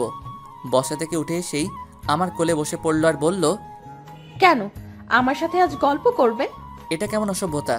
গল্প করবে যখন তাহলে আমার কোলে বসেছো কেন? কেন, আর কোথাও বসার জায়গা আছে নাকি? কেন, বসার জন্য চেয়ার নেই? চেয়ারে গিয়ে বসো আর আমার কোল থেকে নামো। নামবো না। কি করবেন আপনি? দেখো, তুমি কিন্তু বেশি বাড়াবাড়ি করে ফেলছো। কোথায় বাড়াবাড়ি করলাম? কোল থেকে নামো বলছি। কেন, আমায় আপনার ভালো লাগে না? দেখো, তুমি আমার ছাত্রী, আমি কখনো তোমায় ওই নজরে দেখিনি। তো কি হয়েছে, এখন থেকে দেখবেন। বলেই আমার ডান হাতটা নিয়ে ওর কোমরের মধ্যে চেপে ধরলো। এবার রাগটা আর ধরে রাখতে পারলাম না। জান্নাতকে কোল থেকে উঠিয়ে ওর গালে ঠাস করে একটা চর মেরে দিলাম। চর খেয়ে জান্নাত গালে হাত দিয়ে আমার দিকে ছলো ছলো চোখে তাকিয়ে রইল। হয়তো আমার থেকে সে এটা আশা করেনি, কিন্তু ওর কাজকর্মের জন্য এটা ওর প্রাপ্যই ছিল। আপনি আমায় মারলেন? মেরেছি, বেশ করেছি। অনেকদিন ধরেই তোমার এইসব পাগলামিগুলো সহ্য করে এসেছি, কিন্তু আর না। একটা কথা মাথায় ঢুকিয়ে নাও, তুমি যাই করো না কেন, তোমায় আমি ভালোবাসতে পারবো না, কারণ তুমি আমার ছাত্রী। এর বেশি কিছু হওয়ার চেষ্টাও করবা না। কথাগুলো বলেই জান্নাতের রুম থেকে বেরিয়ে আসলাম। সিঁড়ি বেয়ে নিচে নামতেই দেখি আঙ্কেল সোফায় বসে আছেন। আমাকে নিচে নামতে দেখে জিজ্ঞেস করলেন, কি হলো বাবা, আজ এত তাড়াতাড়ি চলে যাচ্ছ যে? জান্নাতকে পড়াবা না? আসলে আঙ্কেল, আমার শরীরটা আজ বেশি ভালো না, তাই বাসায় চলে যাচ্ছি। শরীর খারাপ থাকলে পড়াতে আসলে কেন? ফোন করে বলে দিতেই পারতে যে আজ পড়াতে আসবে না। না মানে এদিক দিয়ে যাচ্ছিলাম, তাই ভাবলাম আর ফোন করার কি দরকার, বাসায় এসেই বলে যাই। আচ্ছা, তাহলে তুমি বাসায় যাও আর গিয়ে রেস্ট নাও। আচ্ছা, তাহলে আমি আজ আসি। তারপর জান্নাতের বাসা থেকে বের হয়ে সোজা আমাদের বাসায় চলে আসলাম। রুমে এসে বিছানায় বসে ভাবছি, জান্নাতকে চর মেরে কি ঠিক করলাম? যদি ও আমার নামে ওর ভাইয়ের কাছে বিচার দিয়ে বসে, তাহলে আমার কি হবে? দূর, যা হবার হবে। এত ভয় পেলে চলবে না। আর চরটা ওর প্রাপ্যই ছিল। দিন দিন ওর পাগলামিগুলো না হলে আরও বেড়ে যাবে। পারলে ওকে পড়ানোয় ছেড়ে দিব। ওই দিনের মতো রাতের খাবারটা খেয়ে রুমে এসে ঘুমিয়ে পড়লাম। পরের দিন সকালবেলা ঘুম থেকে উঠে ফ্রেশ হয়ে ভার্সিটিতে চলে এলাম। ক্লাসে বসে আছি, কিন্তু একজনকে আজ ক্লাসে দেখছি না। সে হলো জান্নাত। মেয়েটা হয়তো আজ ভার্সিটিতে আসেনি। কেন আসেনি এটাও আজ করতে পেরেছি। হয়তো গতকাল চরমারায় আজ রাগ করে ভার্সিটিতে আসেনি। না আসলে নাই, তাতে আমার কি। একের পর এক ক্লাস করাতে লাগলাম, কিন্তু আজ কিছুই ভালো লাগছে না। বারবার শুধু জান্নাতের দুষ্টুমিগুলো চোখের সামনে ভেসে উঠছে। ভার্সিটি ছুটি হলে বাসায় চলে আসলাম। রুমে এসে ফ্রেশ হয়ে খাওয়া দাওয়া করে রুমে এসে কিছুক্ষণ ঘুমিয়ে পড়লাম। বিকেলবেলা ঘুম থেকে উঠে মসজিদে গিয়ে নামাজ পড়ে কিছুক্ষণ বাইরে হাঁটাহাঁটি করে বন্ধুদের আড্ডায় চলে আসলাম। আজকে জান্নাতকে পড়াতে যাব না, তাই বন্ধুদের আড্ডায় এসে ওদের সাথে কিছুক্ষণ জমি আড্ডা দিলাম। অনেক দিন পর ওদের সাথে দেখা, তাই সহজে ছাড়তে চাইনি। অবশেষে অনেক জোরাজোরি করে ওদের থেকে বিদায় নিয়ে বাসায় চলে আসলাম।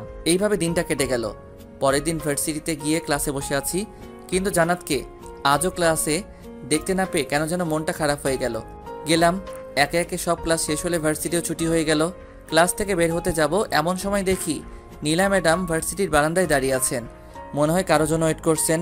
আমি সেদিকে না তাকিয়ে চলে আসতে যাব, এমন সময় নীলা ম্যাডাম আমায় দেখতে পেয়ে ডাক দিয়ে দাঁড়াতে বললেন। এরপর আমার সামনে এসে দাঁড়িয়ে বললেন, চলো, তোমার সাথে আমার কিছু কথা আছে। বলেই আমার হাত ধরে ভার্সিটির পিছনে নিয়ে আসলেন। ভার্সিটির পিছনে এসে আমার সামনে দাঁড়িয়ে আমায় একটা ফুল দিয়ে উনি হুট করে প্রপোজ করে বসলেন। ওনার এমন কাজে আমি অনেকটা চমকে উঠলাম। কি বলবো ভেবে পাচ্ছি না। চুপ করে থাকলে হবে না, আমার প্রপোজের উত্তর চাই। মাফ করবেন প্লিজ, কারণ আমার আব্বু অনেক আগে থেকেই একজনের সাথে আমার বিয়ে ঠিক করে রেখেছেন। কার সাথে? নাম কি ওই মেয়েটার? এইসবের কিছুই আমি জানি না, শুধু এটাই জানি আব্বু ওনার এক বন্ধুর মেয়ের সাথে অনেক আগে থেকেই আমার বিয়ে ঠিক করে রেখেছেন। আমি সত্যি তোমায় ভালোবেসে ফেলেছি। প্লিজ তুমি আমায় বিয়ে করে নাও, কথা দিচ্ছি কখনো তোমায় কষ্ট দিব না। সরি, আমি আমার আব্বুর অমতে আপনাকে বিয়ে করতে পারবো না। আর তাছাড়াও বয়সে আপনি আমার অনেক বড় হবেন, আপনাকে কিভাবে আমি বিয়ে করি বলেন? বয়সে বড় বলে কি আমায় বিয়ে করা যাবে না?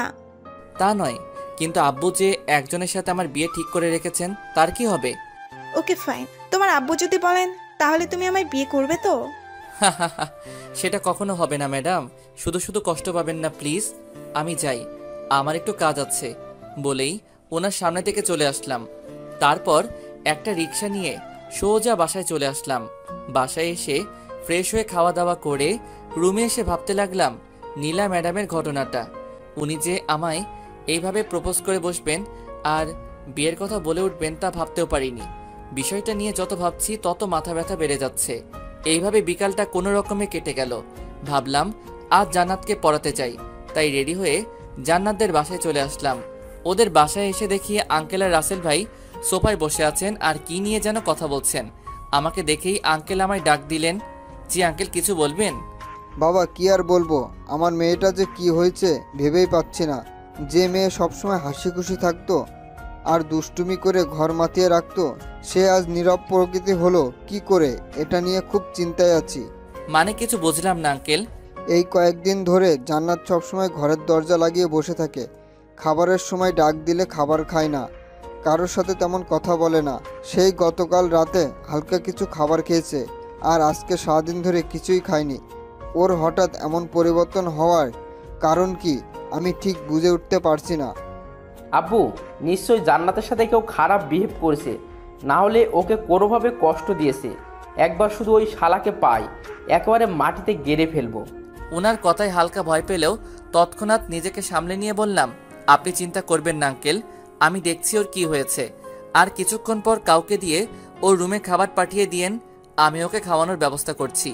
কথাগুলো বলে সোজা জান্নাতের রুমের কাছে চলে এলাম। এসে দেখি ভিতর থেকে রুমের দরজা লাগানো, তাই দরজায় একটা টুকা দিলাম। কোনো রেসপন্স না পেয়ে আবার জোরে একটা টুকা দিলাম। কতবার বলবো আমি খাবো না, তারপরও কেন বারবার এসে বিরক্ত করছো? জান্নাত দরজা খুলো, আমি তোমার স্যার। কেন এসেছেন আপনি? চলে যান এখান থেকে। ওকে চলে যাব, তার আগে একবার দরজা খুলো, তোমার সাথে আমার কিছু কথা আছে। খুলবো না, আর আপনার সাথে আমি কোনো কথা বলতে চাই না। প্লিজ চলে যান এখান থেকে। ওকে, তাহলে আমি গেলাম নীলা ম্যাডামের কাছে। জানো, উনি আজ আমায় ভার্সিটিতে প্রপোজ করেছেন। ভাবছি ওনার প্রপোজালটা অ্যাকসেপ্ট করে নিব। কথাগুলো বলে জান্নাতের রুমের সামনে দাঁড়িয়ে রইলাম। কিছুক্ষণ পর জান্নাত দরজা খুলে দেখলো আমি ওর সামনেই দাঁড়িয়ে আছি। কিছু না বলে বিছানায় গিয়ে শুয়ে পড়লো। আমিও ভিতরে ঢুকে ওর বিছানার পাশে একটা চেয়ার টেনে বসে পড়লাম। সরি, আসলে ওই দিন তোমায় ইচ্ছা করে চড় মারতে চাইনি, রাগের মাথায় চড়টা মেরে ফেলেছিলাম। এখনো রেগে আছো আমার উপর? আচ্ছা, এই দেখো আমি কান ধরলাম, আর কখনো তোমায় মারবো না, প্রমিস। আরে বাবা, সরি বললাম তো। আর তুমি নাকি সকাল থেকে কিছুই খাও নাই, এটা কি সত্যি? কেন খাও নাই? আমার ইচ্ছা, আমি খাবো না, তাতে আপনার কি? ঠিকই তো, তুমি না খেলে আমার কি। ওকে, তাহলে আমি আর থেকে কি করব, চলে যাই নাকি? শোয়া থেকে উঠে আমার দিকে তাকালো আর বলল, আমায় কষ্ট দিতে আপনার ভালো লাগে তাই না? ওর চেহারা দেখে যেন ওকে চিনতেই পারছি না। এই 2 দিনে মেয়েটা এত শুকিয়ে গেছে, কি আর বলবো। আর চোখের নিচে হালকা কালিও জমে গেছে, আর চোখ দুটো লাল হয়ে আছে। মনে হয় এই 2টা দিন শুধু এক নাগাড়ে কেঁদেই পার করেছে। এ কি, তোমার চেহারার এই অবস্থা কেন? 2 দিনে কতটা শুকিয়ে গেছো, আর ঠিকমতো খাওয়া দাওয়া করো না কেন? হ্যাঁ, কিছু বলতে যাবে এমন সময় একটা মহিলা এসে টেবিলে খাবার রেখে গেল, আর যাওয়ার সময় বলে গেল, মামনি খাবারটা খেয়ে নিও। যাও, এখন হাত মুখ ধুয়ে এসে খাবার খেয়ে নাও। খাবো না। দেখো, পাগলামি করো না প্লিজ, খেয়ে নাও। বললাম তো খাবো না। বুঝেছি, এখন আমায় কি করতে হবে। বসা থেকে উঠে ওয়াশরুমে গিয়ে হাতটা ধুয়ে আবার ওর পাশে এসে বসে পড়লাম, আর প্লেট থেকে এক লোকমা খাবার নিয়ে ওর মুখের সামনে ধরে বললাম, হা করো, আমি তোমায় খাইয়ে দিচ্ছি। আমার খিদে নেই। চুপ, আর একটা কথা বলবা না। খেতে বলছি না, হা করো। ধমক শুনে ভয়ে ভয়ে হা করে ফেললো। আমিও ওকে এই সুযোগে খাবার খাইতে দিতে লাগলাম। একদম বাচ্চাদের মতো মুখ ফুলিয়ে খাচ্ছে, দেখে মনেই হবে না যে এই মেয়ে ভার্সিটিতে পড়ে। ওকে খাওয়ানো শেষ করে হাত ধুয়ে এসে ওকে জিজ্ঞেস করলাম, আজ কি পড়বা? বুঝেছি, হয়তো পড়বে না। আচ্ছা তাহলে আমি যাই। আর হ্যাঁ, কাল কিন্তু ভার্সিটিতে যাবা। 2 দিন ধরে তো যাওয়া হচ্ছে না। নীলা ম্যাডাম কি সত্যিই আপনাকে প্রপোজ করেছে? আরে না, তখন দরজা খোলার জন্য কথাটা বলেছিলাম। ও আচ্ছা তাহলে আমি যাই। আর কাল ভার্সিটিতে আসবা কিন্তু। বলেই ওর রুম থেকে বেরিয়ে আসলাম। নিচে আসতেই আঙ্কেল আমায় দেখে বললেন, জান্নাত খাবার খেয়েছে? জি আঙ্কেল, খেয়েছে। আর আজ না কেউ পড়বে না, তাই বাসায় চলে যাচ্ছি। যাক, মেয়েটা খাবার খেয়েছে তাহলে। আচ্ছা বাবা, তুমি যাও, আর কালকে পড়াতে আসবা কিন্তু। আচ্ছা আঙ্কেল। তারপর জান্নাতের বাসা থেকে বের হয়ে আমাদের বাসায় চলে এলাম। বাসায় এসে নিজের রুমে যাওয়ার সময় ড্রয়িং রুমে চোখ পড়তে কিছুটা অবাক হলাম, কারণ ড্রয়িং রুমে নীলা ম্যাডাম বসে আছেন আর ওনার সাথে একজন ভদ্রলোক আর মহিলাও আছেন, হয়তো ওনার মা বাবা হবে। ওদের সাথে আব্বু বসে আছেন আর কি যেন কথা বলছেন। আমি ড্রয়িং রুমে ঢুকতেই নীলা ম্যাডাম আর ওনার সাথে আসা মহিলা আর লোকটা উঠে চলে যেতে লাগলেন। যাওয়ার সময় নীলা ম্যাডাম আমার দিকে তাকিয়ে মনমরা একটা হাসি দিয়ে চলে গেলেন। কিছু বুঝতে না পেরে আমি আব্বুর দিকে প্রশ্নবোধক দৃষ্টিতে তাকিয়ে জিজ্ঞেস করলাম, ওরা এইখানে কেন এসেছিল? মেয়েটা নাকি তোমায় ভালোবাসে, তাই ওর মা বাবাকে সাথে নিয়ে এসেছি তোমার সাথে ওর বিয়ে দেওয়ার জন্য। তুমি ওদের কি বলেছো? তুমি তো জানোই যে আমি আমার এক বন্ধুর মেয়ের সাথে অনেক আগে থেকেই তোমার বিয়ে ঠিক করে রেখেছি। ওদেরকে বুঝিয়ে বলেছি বিষয়টা, ওরাও বুঝে গেছে, তাই আর কোনো কথা বলিনি। তা তোমার এই বন্ধুটা কে আব্বু? কখনো তো দেখলাম না ওনাকে। সময় হলে দেখতে পারবা, এখন তোমার রুমে যাও। আর কিছু না বলে সোজা নিজের রুমে চলে এলাম। আব্বুর সব বন্ধুকে আমি কম বেশি চিনি, কিন্তু আমার জানা মতে ওদের কোনো মেয়ে নেই যার বিয়ের বয়স হয়েছে। তাহলে ওনার ওই বন্ধুটা কে হতে পারে? ওই দিনের মতো রাতের খাবারটা খেয়ে রুমে এসে ঘুমিয়ে পড়লাম। পরের দিন সকালবেলা ঘুম থেকে উঠে ভার্সিটিতে চলে এলাম। ক্লাসে দেখি আজ জান্নাতও ক্লাসে উপস্থিত আছে। ওকে দেখে খুব খুশি হলাম, জানি না কেন। ক্লাস করানোর সময় জান্নাত চুপ করে মনোযোগ সহকারে ক্লাস করছিল। জান্নাতের এমন পরিবর্তন দেখে খুব ভালো লাগলো। কিছুক্ষণ পর বেল বেজে উঠলে সবাইকে কিছু পড়া দিয়ে অন্য ক্লাসে চলে গেলাম। এইভাবে দিনটা কেটে গেল। ভার্সিটি থেকে বাসায় এসে খেয়ে দিয়ে রুমে এসে কিছুক্ষণ রেস্ট নিলাম। দেখতে দেখতে বিকাল হয়ে আসলো, তাই জান্নাতকে পড়ানোর জন্য ওদের বাসায় চলে আসলাম। জান্নাতের রুমে এসে দেখি ও একটা বই নিয়ে টেবিলে বসে বসে পড়ছে। যাকে কোনোদিন ঠিকমতো পড়তে দেখলাম না, সেই আজ এত মনোযোগ দিয়ে পড়ছে। অবাক না হয়ে আর পারা গেল না। তারপর ওর কাছে গিয়ে জিজ্ঞেস করলাম, কি করছো? ক্লাসের পড়াটা ঠিক বুঝতে পারছি না, সেটাই দেখছি। কই, কোনটা বোঝো নাই, দেখাও তো। এই যে এইটা। তারপর ওকে ওই পড়াটা বুঝিয়ে দিলাম, কিন্তু আশ্চর্যের ব্যাপার, ওকে বোঝাতে আজ এত কষ্ট লাগে কি কারণ? ও একেবারে বুঝে ফেলেছে। ওর এমন পরিবর্তনে আমি অবাকের উপর অবাক হচ্ছি। ওই দিনের মতো জান্নাতকে পড়িয়ে বাসায় চলে আসলাম। এইভাবে কাটতে লাগলো আমাদের দিনকাল। দেখতে দেখতে কেটে গেল কয়েকটা মাস। এই কয়েক মাসে জান্নাত একেবারে বদলে গেছে। আগের মতো আর আমার সাথে দুষ্টুমি করে না। কোনো কিছু বললে ওর ভাইয়ের নামে ভয় দেখায় না। সবসময় পড়াশোনা নিয়ে পড়ে থাকে। ক্লাসেও এখন মনোযোগ দিয়ে ক্লাস করে। জান্নাতের এমন পরিবর্তনে আমি অনেকটা খুশি হয়েছি, কিন্তু ওর দুষ্টুমিগুলো এখন খুব মিস করছি। হয়তো আমিও এই কয় মাসে ওর মায়ায় পড়ে গেছি। আর হ্যাঁ, আরেকটা কথা, এর মধ্যে জান্নাতের প্রথম বর্ষের পরীক্ষা হয়ে গেছে, আর জান্নাত ক্লাসের মধ্যে প্রথম স্থান অর্জন করেছে। নীলা ম্যাডামও এখন আমার সাথে তেমন কথা বলেন না। দেখা হলে মাঝে মধ্যে শুধু ভালো মন্দ জিজ্ঞেস করেন, এই আর কি। সব কিছুর মধ্যে দিয়ে ভালোই চলছিল দিনকাল।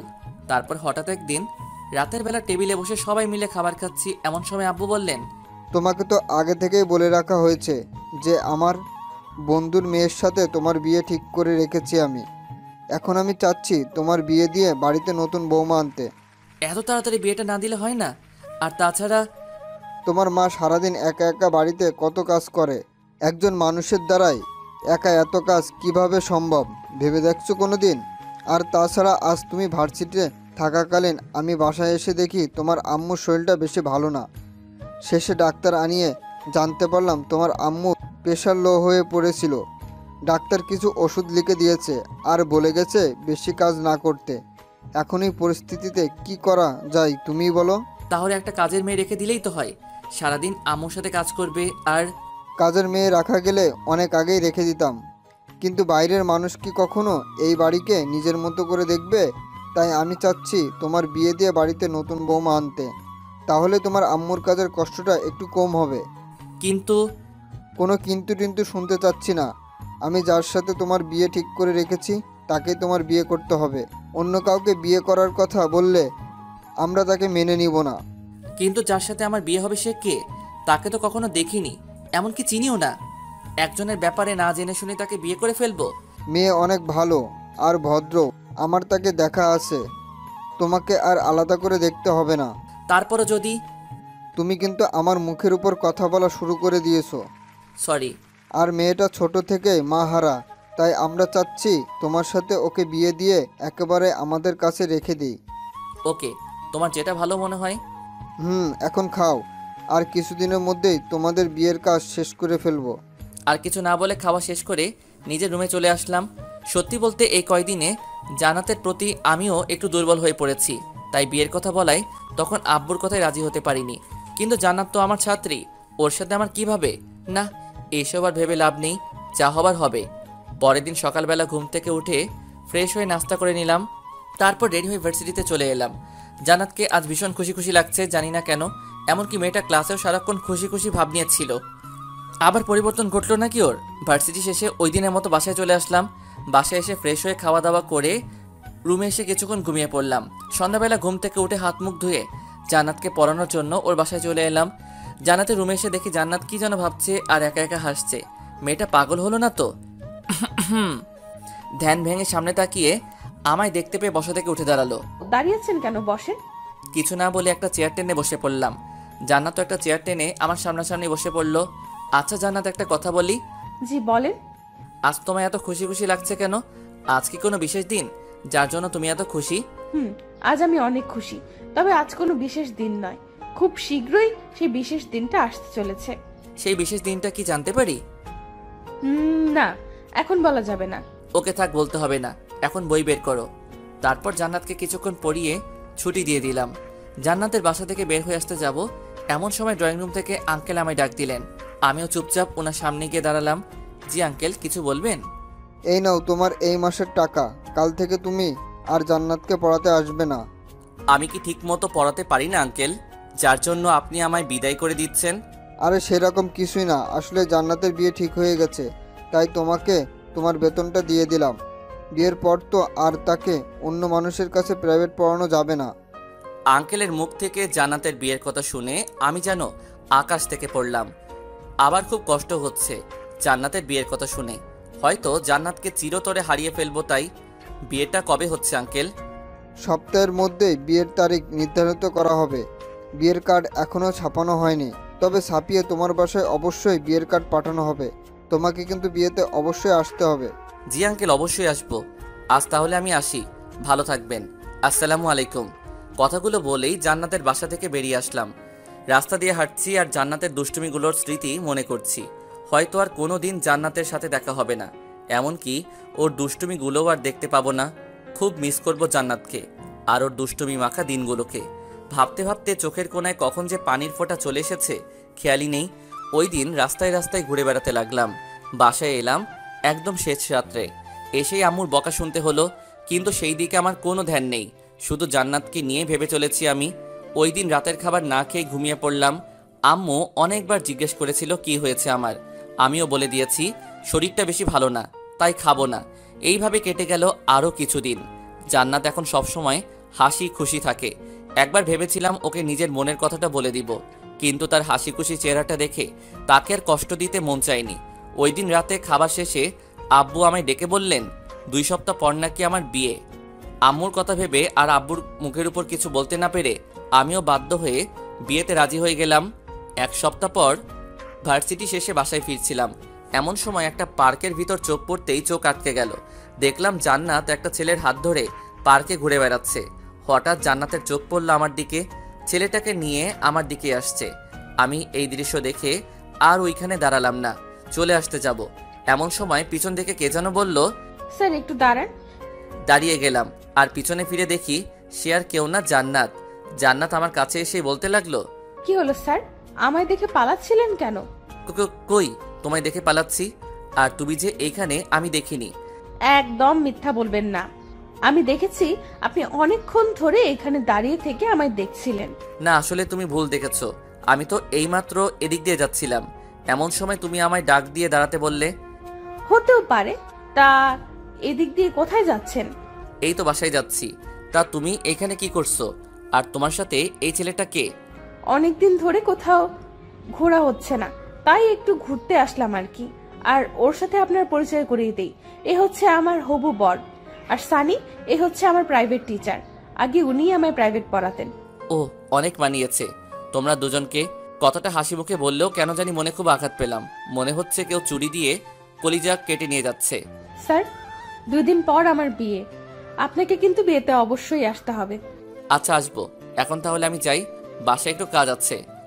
আচ্ছা, তাহলে যান। তারপর ওইখান থেকে সোজা বাসায় চলে আসলাম। এসেই রুমে গিয়ে দরজা লাগিয়ে বিছানায় শুয়ে পড়লাম। জান্নাতকে আজ ওই ছেলেটার সাথে দেখে খুব কষ্ট লাগছে। কয়দিন পর জান্নাত অন্য কারো হয়ে যাবে হয়তো, আর তার সাথে তেমন কোনো কথা হবে না। কিছুক্ষণ পর আম্মু এসে খাওয়ার জন্য রাখতে লাগলেন। কিছুই ভালো লাগছে না, তাই আম্মুকে বললাম, আমি বাহির থেকে খেয়ে এসেছি, তোমরা খেয়ে নাও। ওই দিনের মতো রাতে হালকা কিছু খেয়ে ঘুমিয়ে পড়লাম।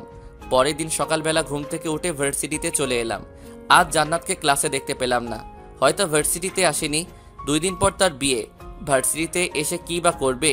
ভার্সিটি শেষে দুপুরবেলা বাসায় আসলাম। বাসায় এসে ফ্রেশ হয়ে খেতে বসবো, এমন সময় হঠাৎ বাসার কলিং বেল বেজে উঠল। দরজা খুলে দেখি একটা কালো কোট পরা লোক দাঁড়িয়ে আছে। জি, কাকে চাই আপনার? এটা কি তামিম আহমেদের বাসা? ওনাকে একটু ডেকে দিন তো। জি, আমি তামিম আহমেদ, বলেন কি বলবেন? এই নিন স্যার, আপনার জন্য বিয়ের কার্ড পাঠিয়েছে। বিয়ের কার্ড? কার বিয়ে? আর আপনি বা কে? আমি আমজাদ সাহেবের লোক, আর এটা ওনার মেয়ে মানে জান্নাত ম্যাডামের বিয়ের কার্ড। আগামীকাল জান্নাত ম্যাডামের বিয়ে, আপনাকে স্যার আসতে বলেছেন। আচ্ছা, এখন তাহলে আমি আসি। জান্নাতের বিয়ের কার্ড? কথাটা শুনে কিছুক্ষণ চুপ করে দাঁড়িয়ে রইলাম। তাহলে বিয়েটা একেবারে ফাইনাল? আবারও খুব কষ্ট পেলাম জান্নাতের বিয়ের কথা শুনে, কিন্তু এখন আর কিছু করার নেই। সময় থাকতে সময়ের মূল্য দিলে আজ এমন দিন আসতো না। কে এসেছে রে? ভিতর থেকে আম্মু বললেন। কার্ডটা নিয়ে আম্মুর হাতে দিয়ে বললাম, আমি যে একটা ছাত্রী পড়াতাম, আগামীকাল তার বিয়ে। ছাত্রীর বাবা ওনার লোক পাঠিয়ে বিয়ের কার্ড দিয়ে গেলেন। ও, ভালোই তো। তাহলে তোর বিয়েতেও তুই তোর ছাত্রীকে আর ওর বাবাকে ইনভাইট করিস? কিছু না, রুমের দিকে হাঁটা ধরলাম। কি রে, কোথায় যাচ্ছিস? খাবি না? না, খিদে নেই। এটা কেমন কথা?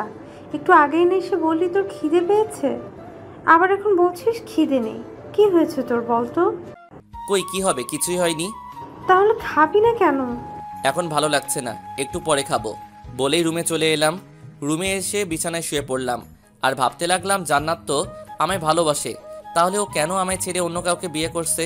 তাহলে কি ও আমার সাথে এতদিন মিথ্যে ভালোবাসার অভিনয় করেছে, নাকি ওই দিনের ঘটনার পর ওর মন থেকে আমায় মুছে ফেলার চেষ্টা করছে? এমনও হতে পারে আমার অবহেলা পেয়ে আমায় ভুলে যাওয়ার জন্য জান্নাত অন্য কাউকে বিয়ে করে নিচ্ছে। জান্নাতকে কি একবার আমার মনের কথাটা বলে দেখব? না না, 2 দিন পর ওর বিয়ে, আর এখন আমি ওকে এইসব বললে সারা জীবন জান্নাত আমায় ঘৃণার চোখে দেখবে। জান্নাতকে তো ওই ছেলেটার সাথে খুব হাসি খুশি দেখলাম, হয়তো জান্নাত ওই ছেলেটার সাথে খুব ভালো থাকবে। না, আমি আর ওদের মধ্যে গিয়ে বাধা হয়ে দাঁড়াতে চাই না। দোয়া করি জান্নাত ওই ছেলেটার সাথে সারা জীবন সুখী থাকুক। এইসব নানান বিষয় ভাবতে ভাবতে কখন যে চোখটা লেগে যায় খেয়ালই নেই। যখন ঘুম ভাঙলো তখন মোবাইলটা হাতে নিয়ে দেখি 6টা বেজে গেছে। তারপর উঠে হাত মুখ ধুয়ে বাইরে হাঁটতে বের হলাম মনকে ফ্রেশ করার জন্য। কিছুক্ষণ হাঁটাহাঁটি করার পর আবার বাসায় চলে আসলাম। রাতের খাবার খেয়ে রুমে এসে শুয়ে আছি, এমন সময় মোবাইলটা বেজে উঠল। হাতে নিয়ে দেখি আঙ্কেল কল দিয়েছেন। কিছু না ভেবেই কলটা রিসিভ করলাম। আসসালামু আলাইকুম আঙ্কেল, কেমন আছেন? ওয়ালাইকুম আসসালাম। হ্যাঁ, ভালো আছি। কেমন আছো? আলহামদুলিল্লাহ, আমিও ভালো। তা হঠাৎ ফোন করলেন যে, কোনো সমস্যা হয়েছে নাকি আঙ্কেল? না, কিছু হয়নি। কাল তো জান্নাতের বিয়ে, তোমাকে বিয়ের কার্ডও পাঠাইছি। তুমি বিয়েতে আসবে তো? আঙ্কেল, আসলে আমার কাল একটু কাজ আছে। আমি কোনো অজুহাত শোনার জন্য তোমায় ফোন করিনি। কাল তুমি ঠিক সময়ে বিয়েতে এসে উপস্থিত হবে, এটাই আমার শেষ কথা। এর উপরে আর কোনো কথা নেই। আচ্ছা আঙ্কেল, আমি আসবো। আচ্ছা, এখন তাহলে ফোন রাখলাম। বলেই কল কেটে দিলেন। আমি আর কিছু না ভেবে মোবাইলটা একপাশে রেখে ঘুমিয়ে পড়লাম। পরের দিন সকালবেলা ঘুম থেকে উঠে মার্কেটে গিয়ে জান্নাতের জন্য কিছু গিফট কিনে আবার বাসায় চলে আসলাম। আজ শুক্রবার, তাই ভার্সিটি অফ। তারপর রেডি হয়ে আম্মুকে বলে জান্নাতের বাড়িতে চলে আসলাম। আসলে আসার কোনো ইচ্ছা ছিল না, কিন্তু না আসলে আবার আঙ্কেল মন খারাপ করবে, তাই আসতে হলো। এসেই প্রথমে আঙ্কেলের সাথে দেখা করলাম। আমি এসেছি দেখে আঙ্কেল অনেক খুশি হয়েছেন। বাসাটা আজ খুব সুন্দর করে সাজানো হয়েছে। একমাত্র মেয়ের বিয়ে বলে কথা, কিন্তু আসার পর থেকে জান্নাতকে কোথাও দেখতে পেলাম না। হয়তো ওর রুমেই আছে আর বিয়ের জন্য ওকে তৈরি করা হচ্ছে। কিছুক্ষণের মধ্যে বিয়েবাড়ির সবাইকে খাওয়ানো শুরু করা হলো। সবাইকে খাওয়ানো শেষ করে বিয়ের কাজ শুরু হলো। এতক্ষণে বরও এসে পড়েছে। বরকে স্টেজে বসানো হয়েছে। এর কিছুক্ষণ পর একটা কনের সাজে মেয়েকে এনে বরের কাছে বসানো হলো। এটাই হয়তো জান্নাত, কিন্তু আফসোস ওর মুখ শেষবারের মতো আর দেখতেও পেলাম না। কিছুক্ষণের মধ্যে বিয়ের সব কাজ শেষ করে জান্নাতকে বরের সাথে বিদায় করে দেওয়া হলো। চোখের সামনেই জান্নাতের বিয়ে হয়ে গেছে, অথচ আমি নীরব দর্শকের মতো সব দেখে গেলাম। কিছুই করতে পারলাম না। ভাবতেই বুকটা কেঁপে উঠল। ওইখানে আর 1 মিনিটও দাঁড়ালাম না, সোজা বাসায় চলে আসলাম। ওইখানে থাকলে হয়তো আরও কষ্ট পাবো। রুমে এসে দরজাটা লাগিয়ে দিয়ে বিছানায় শুয়ে শব্দহীন কান্না করতে লাগলাম। এখন আর কেঁদেও লাভ নেই, যা হবার তা তো হয়েই গেছে। কিছুক্ষণ পর হঠাৎ মোবাইলে একটা কল আসলো। হাতে নিয়ে দেখি আঙ্কেল কল করেছেন। কিছু না ভেবে কলটা রিসিভ করলাম। আসসালামু আলাইকুম আঙ্কেল। ওয়ালাইকুম আসসালাম। বাবা, তুমি এখন কোথায় আছো? এই তো বাসায়। কেন আঙ্কেল, কোনো সমস্যা হয়েছে নাকি? সে কি, তুমি বাসায় চলে গেলে অথচ আমায় একবারও জানিয়ে গেলে না? আসলে আঙ্কেল, মাথা ব্যথার কারণে বাসায় চলে এসেছি, তাই আপনাকে বলে আসতে ভুলেই গেছিলাম। প্লিজ কিছু মনে করবেন না আঙ্কেল। ও, এই ব্যাপার, তাহলে ঠিক আছে। আচ্ছা, এখন তাহলে রাখি। ফোন কেটে দেওয়ার পর মোবাইলটা একপাশে রেখে ঘুমিয়ে পড়লাম। দেখতে দেখতে কেটে গেল আরও 1 সপ্তাহ। আজকে আমার বিয়ে। সকাল থেকে বাড়িতে আত্মীয় স্বজনদের ভিড় লেগে আছে। বন্ধুরা অনেক আগে এসে পড়েছে, আর এসেই বাড়ির টুকটাক কাজে লেগে পড়েছে। বাড়িটাও আজ সুন্দর করে সাজানো হয়েছে। দুপুরবেলা রুমে বসে আছি, এমন সময় আম্মু এসে বললেন গোসল করে রেডি হয়ে এই শেরওয়ানিটা পরে নিতে। আমিও বাধ্য ছেলের মতো ওয়াশরুমে গিয়ে গোসল করে বাহিরে এসে শেরওয়ানিটা পরে রেডি হয়ে নিলাম। কিছুক্ষণ পর বন্ধুরা রুমে এসে আমায় নিয়ে বাহিরে এসে একটা বিয়ের গাড়িতে বসিয়ে দিল। সাথে আমার কয়েকজন বন্ধুও আমার সাথে গাড়িতে উঠে বসলো। কিছুক্ষণ পর গাড়ি এসে একটা বিশাল বড় হোটেলের সামনে থামলো। এরপর বন্ধুরা আমায় নিয়ে সেই হোটেলের ভিতরে চলে এলো। কিছুক্ষণ পর বিয়েতে আসা লোকদেরকে খাওয়ানো শুরু করা হলো। একে একে সবাই খেয়ে চলে যেতে লাগলো। আর এদিকে ভার্সিটির কয়েকজন স্যার ম্যাডামরা আমায় এসে বিয়ের শুভেচ্ছা জানাতে লাগলো। ভার্সিটির সব স্যার ম্যাডামদের আমি বিয়েতে ইনভাইট করেছি। বিয়েতে আসা লোকদেরকে খাওয়ানো শেষ হলে বিয়ের কাজ শুরু করা হলো। কাজী এসে আমায় কবুল বলতে বললেন, সাথে একটা পেপারে সাইন করতে বললেন। আমিও ওনার কথা মতো 3 বার কবুল বলে পেপারটায় সাইন করে দিলাম। তারপর কাজী চলে গেলেন কনের কাছে। কিছুক্ষণ পর শুনতে পেলাম কনেও কবুল বলে দিয়েছে আর বিয়েটাও হয়ে গেছে। এরপর কাজী সবাইকে দোয়ায় শরিক হতে বললেন। দোয়া করা শেষ হলে বউকে নিয়ে বাসায় চলে আসলাম। নতুন বউকে দেখার জন্য বাড়িতে মানুষের ভিড় লেগে আছে। একে একে সবাই এসে নতুন বউকে দেখে যেতে লাগলো। আর আমার বন্ধুরা আমায় নিয়ে ছাদে চলে আসলো। ছাদে এসে বন্ধুরা আড্ডায় মেতে উঠলো। আর আড্ডার ফাঁকে মাঝে মধ্যে আমায় নিয়ে হাসাহাসি করছে। বাসরাত কিভাবে কাটাবি, কি কি করবি, ইত্যাদি ইত্যাদি। ওদের এসব কথায় আমি কিছু না বলে চুপ করে আছি। দেখতে দেখতে চারদিকে অন্ধকার ঘনিয়ে আসলো। সন্ধ্যা পেরিয়ে এখন রাত 11টা বাজে। বন্ধুরা সবাই আড্ডা দিচ্ছে আর আমি চুপ করে ওদের কথাবার্তা শুনে যাচ্ছি। হঠাৎ ছাদে কারো আসার আওয়াজ পেয়ে দরজার দিকে তাকিয়ে দেখি আম্মু এসেছেন। আর এসেই আমার কাছে চলে আসলেন। অনেক রাত হয়েছে, এবার রুমে যা। বৌমা সে কখন থেকে রুমে একা একা বসে আছে। তুমি যাও, আমি আসছি। তোমরা ওকে নিয়ে আসো তো বাবারা। দোস্ত চল তোকে ভাবির কাছে দিয়ে আসি। লাগবে না, আমি একাই যেতে পারবো। আরে আমাদের সাথে আয়, তোকে আমরা একা কিভাবে ছাড়ি। এরপর সব বন্ধু মিলে আমায় ধরাধরি করে এনে নিচে নিয়ে আসলো। আর এসেই আমার রুমে ঢুকিয়ে দিল। ভিতরে ঢুকে দরজাটা লাগিয়ে দিয়ে বিছানার দিকে চোখ পড়তেই দেখি নতুন বউ বিছানায় হাঁটু গেড়ে বসে আছে। ধীরে ধীরে বিছানার কাছে এসে দাঁড়াতেই মেয়েটা বিছানা থেকে উঠে এসে আমার পা ধরে সালাম করতে যাবে। তখনই আমি আমার পাটা সরিয়ে নিয়ে বললাম, এইসব করার কোনো প্রয়োজন নেই, আর আপনাকে মেনে নিতে আমার একটু সময় লাগবে। সো প্লিজ আমার উপর স্ত্রীর অধিকার কাটাতে আসবেন না। কেন, আমি ছাড়া আপনার আরেকটা বউ আছে নাকি? মাথা থেকে ঘোমটা উঠিয়ে, জান্নাত তুমি এখানে কিভাবে এলে, কার সাথে এলে? আপনার সাথেই তো আসলাম গাড়িতে করে। কিন্তু তোমার তো বিয়ে হয়ে গেছে, তাহলে তুমি এইখানে? কে বলেছে আমার বিয়ে হয়েছে? বিয়েটা আমার না, আমার কাজিনের ছিল। আমার বিয়ে তো আজকে হয়েছে, তাও আপনার সাথে। মানে কি বলছো এইসব? আমার তো কিছুই মাথায় ঢুকছে না। ওকে, তাহলে বুঝিয়ে বলি, শোনেন। ওই দিন যে আমাদের বাসায় বিয়েটা হয়েছে সেটা আমার না, আমার ফুফাতো বোনের ছিল। আর একদিন পার্কে আমার সাথে যে ছেলেটাকে দেখেছিলেন সে আমার এক কলেজ লাইফের ফ্রেন্ড ছিল। আর সানি আমার ফুপাতো বোনকে পাগলের মতো ভালোবাসতো, তাই আমি আমার ফুপাতো বোনের সাথে সানির সেটিং করিয়ে দেই। তারপর দুই পরিবার মিলে ওদের বিয়ে ঠিক করে, আর আমি আব্বুকে বলে ওদের বিয়েটা আমাদের বাসায় করানোর জন্য রিকোয়েস্ট করি, আর আব্বু আমার কথায় রাজি হয়ে যান। কিন্তু আঙ্কেল যে আমাকে তোমার বিয়ের কার্ড পাঠিয়ে দিলেন সেটা কি? আপনি ওই কার্ডটা খুলে দেখেছেন? না। দেখলে তো সব বুঝতে পারতেন, কিন্তু আপনি তো কার্ডটা ভালো করে খুলেই দেখেন নাই। এসব পরে বুঝবো, আগে বলো তোমার সাথে আমার বিয়ে হলো কিভাবে? আই মিন কিভাবে কি হলো? আমি তো কিছুই বুঝতে পারছি না। ওকে শুনুন, আপনার আব্বুর বন্ধুর মেয়েকে আপনি কখনো দেখেছেন? না, কিন্তু তুমি। বলছি আমি হলাম আপনার আব্বুর বন্ধুর মেয়ে, মানে আমার আব্বু আর আপনার আব্বু দুজন বেস্ট ফ্রেন্ড। আব্বু আপনাকে অনেক আগে থেকেই চিনে, কিন্তু আপনি চেনেন না। তারপর আপনি যেদিন প্রথম আমায় প্রাইভেট পড়াতে আসলেন তখনই আব্বু আপনাকে দেখে চিনে ফেলেছিল। এরপর আপনি চলে যাওয়ার পর আব্বু এসে আমায় আপনার ব্যাপারে সব বলে। আমি আগে থেকে জানতাম যে আমার বিয়ে আব্বুর এক বন্ধুর ছেলের সাথে ঠিক করা, কিন্তু সেই ছেলে যে আপনি এটা জানতাম না। আর ভার্সিটিতে আপনাকে ওই দিন নীল শার্টে দেখেই আপনার উপর ক্রাশ খাই।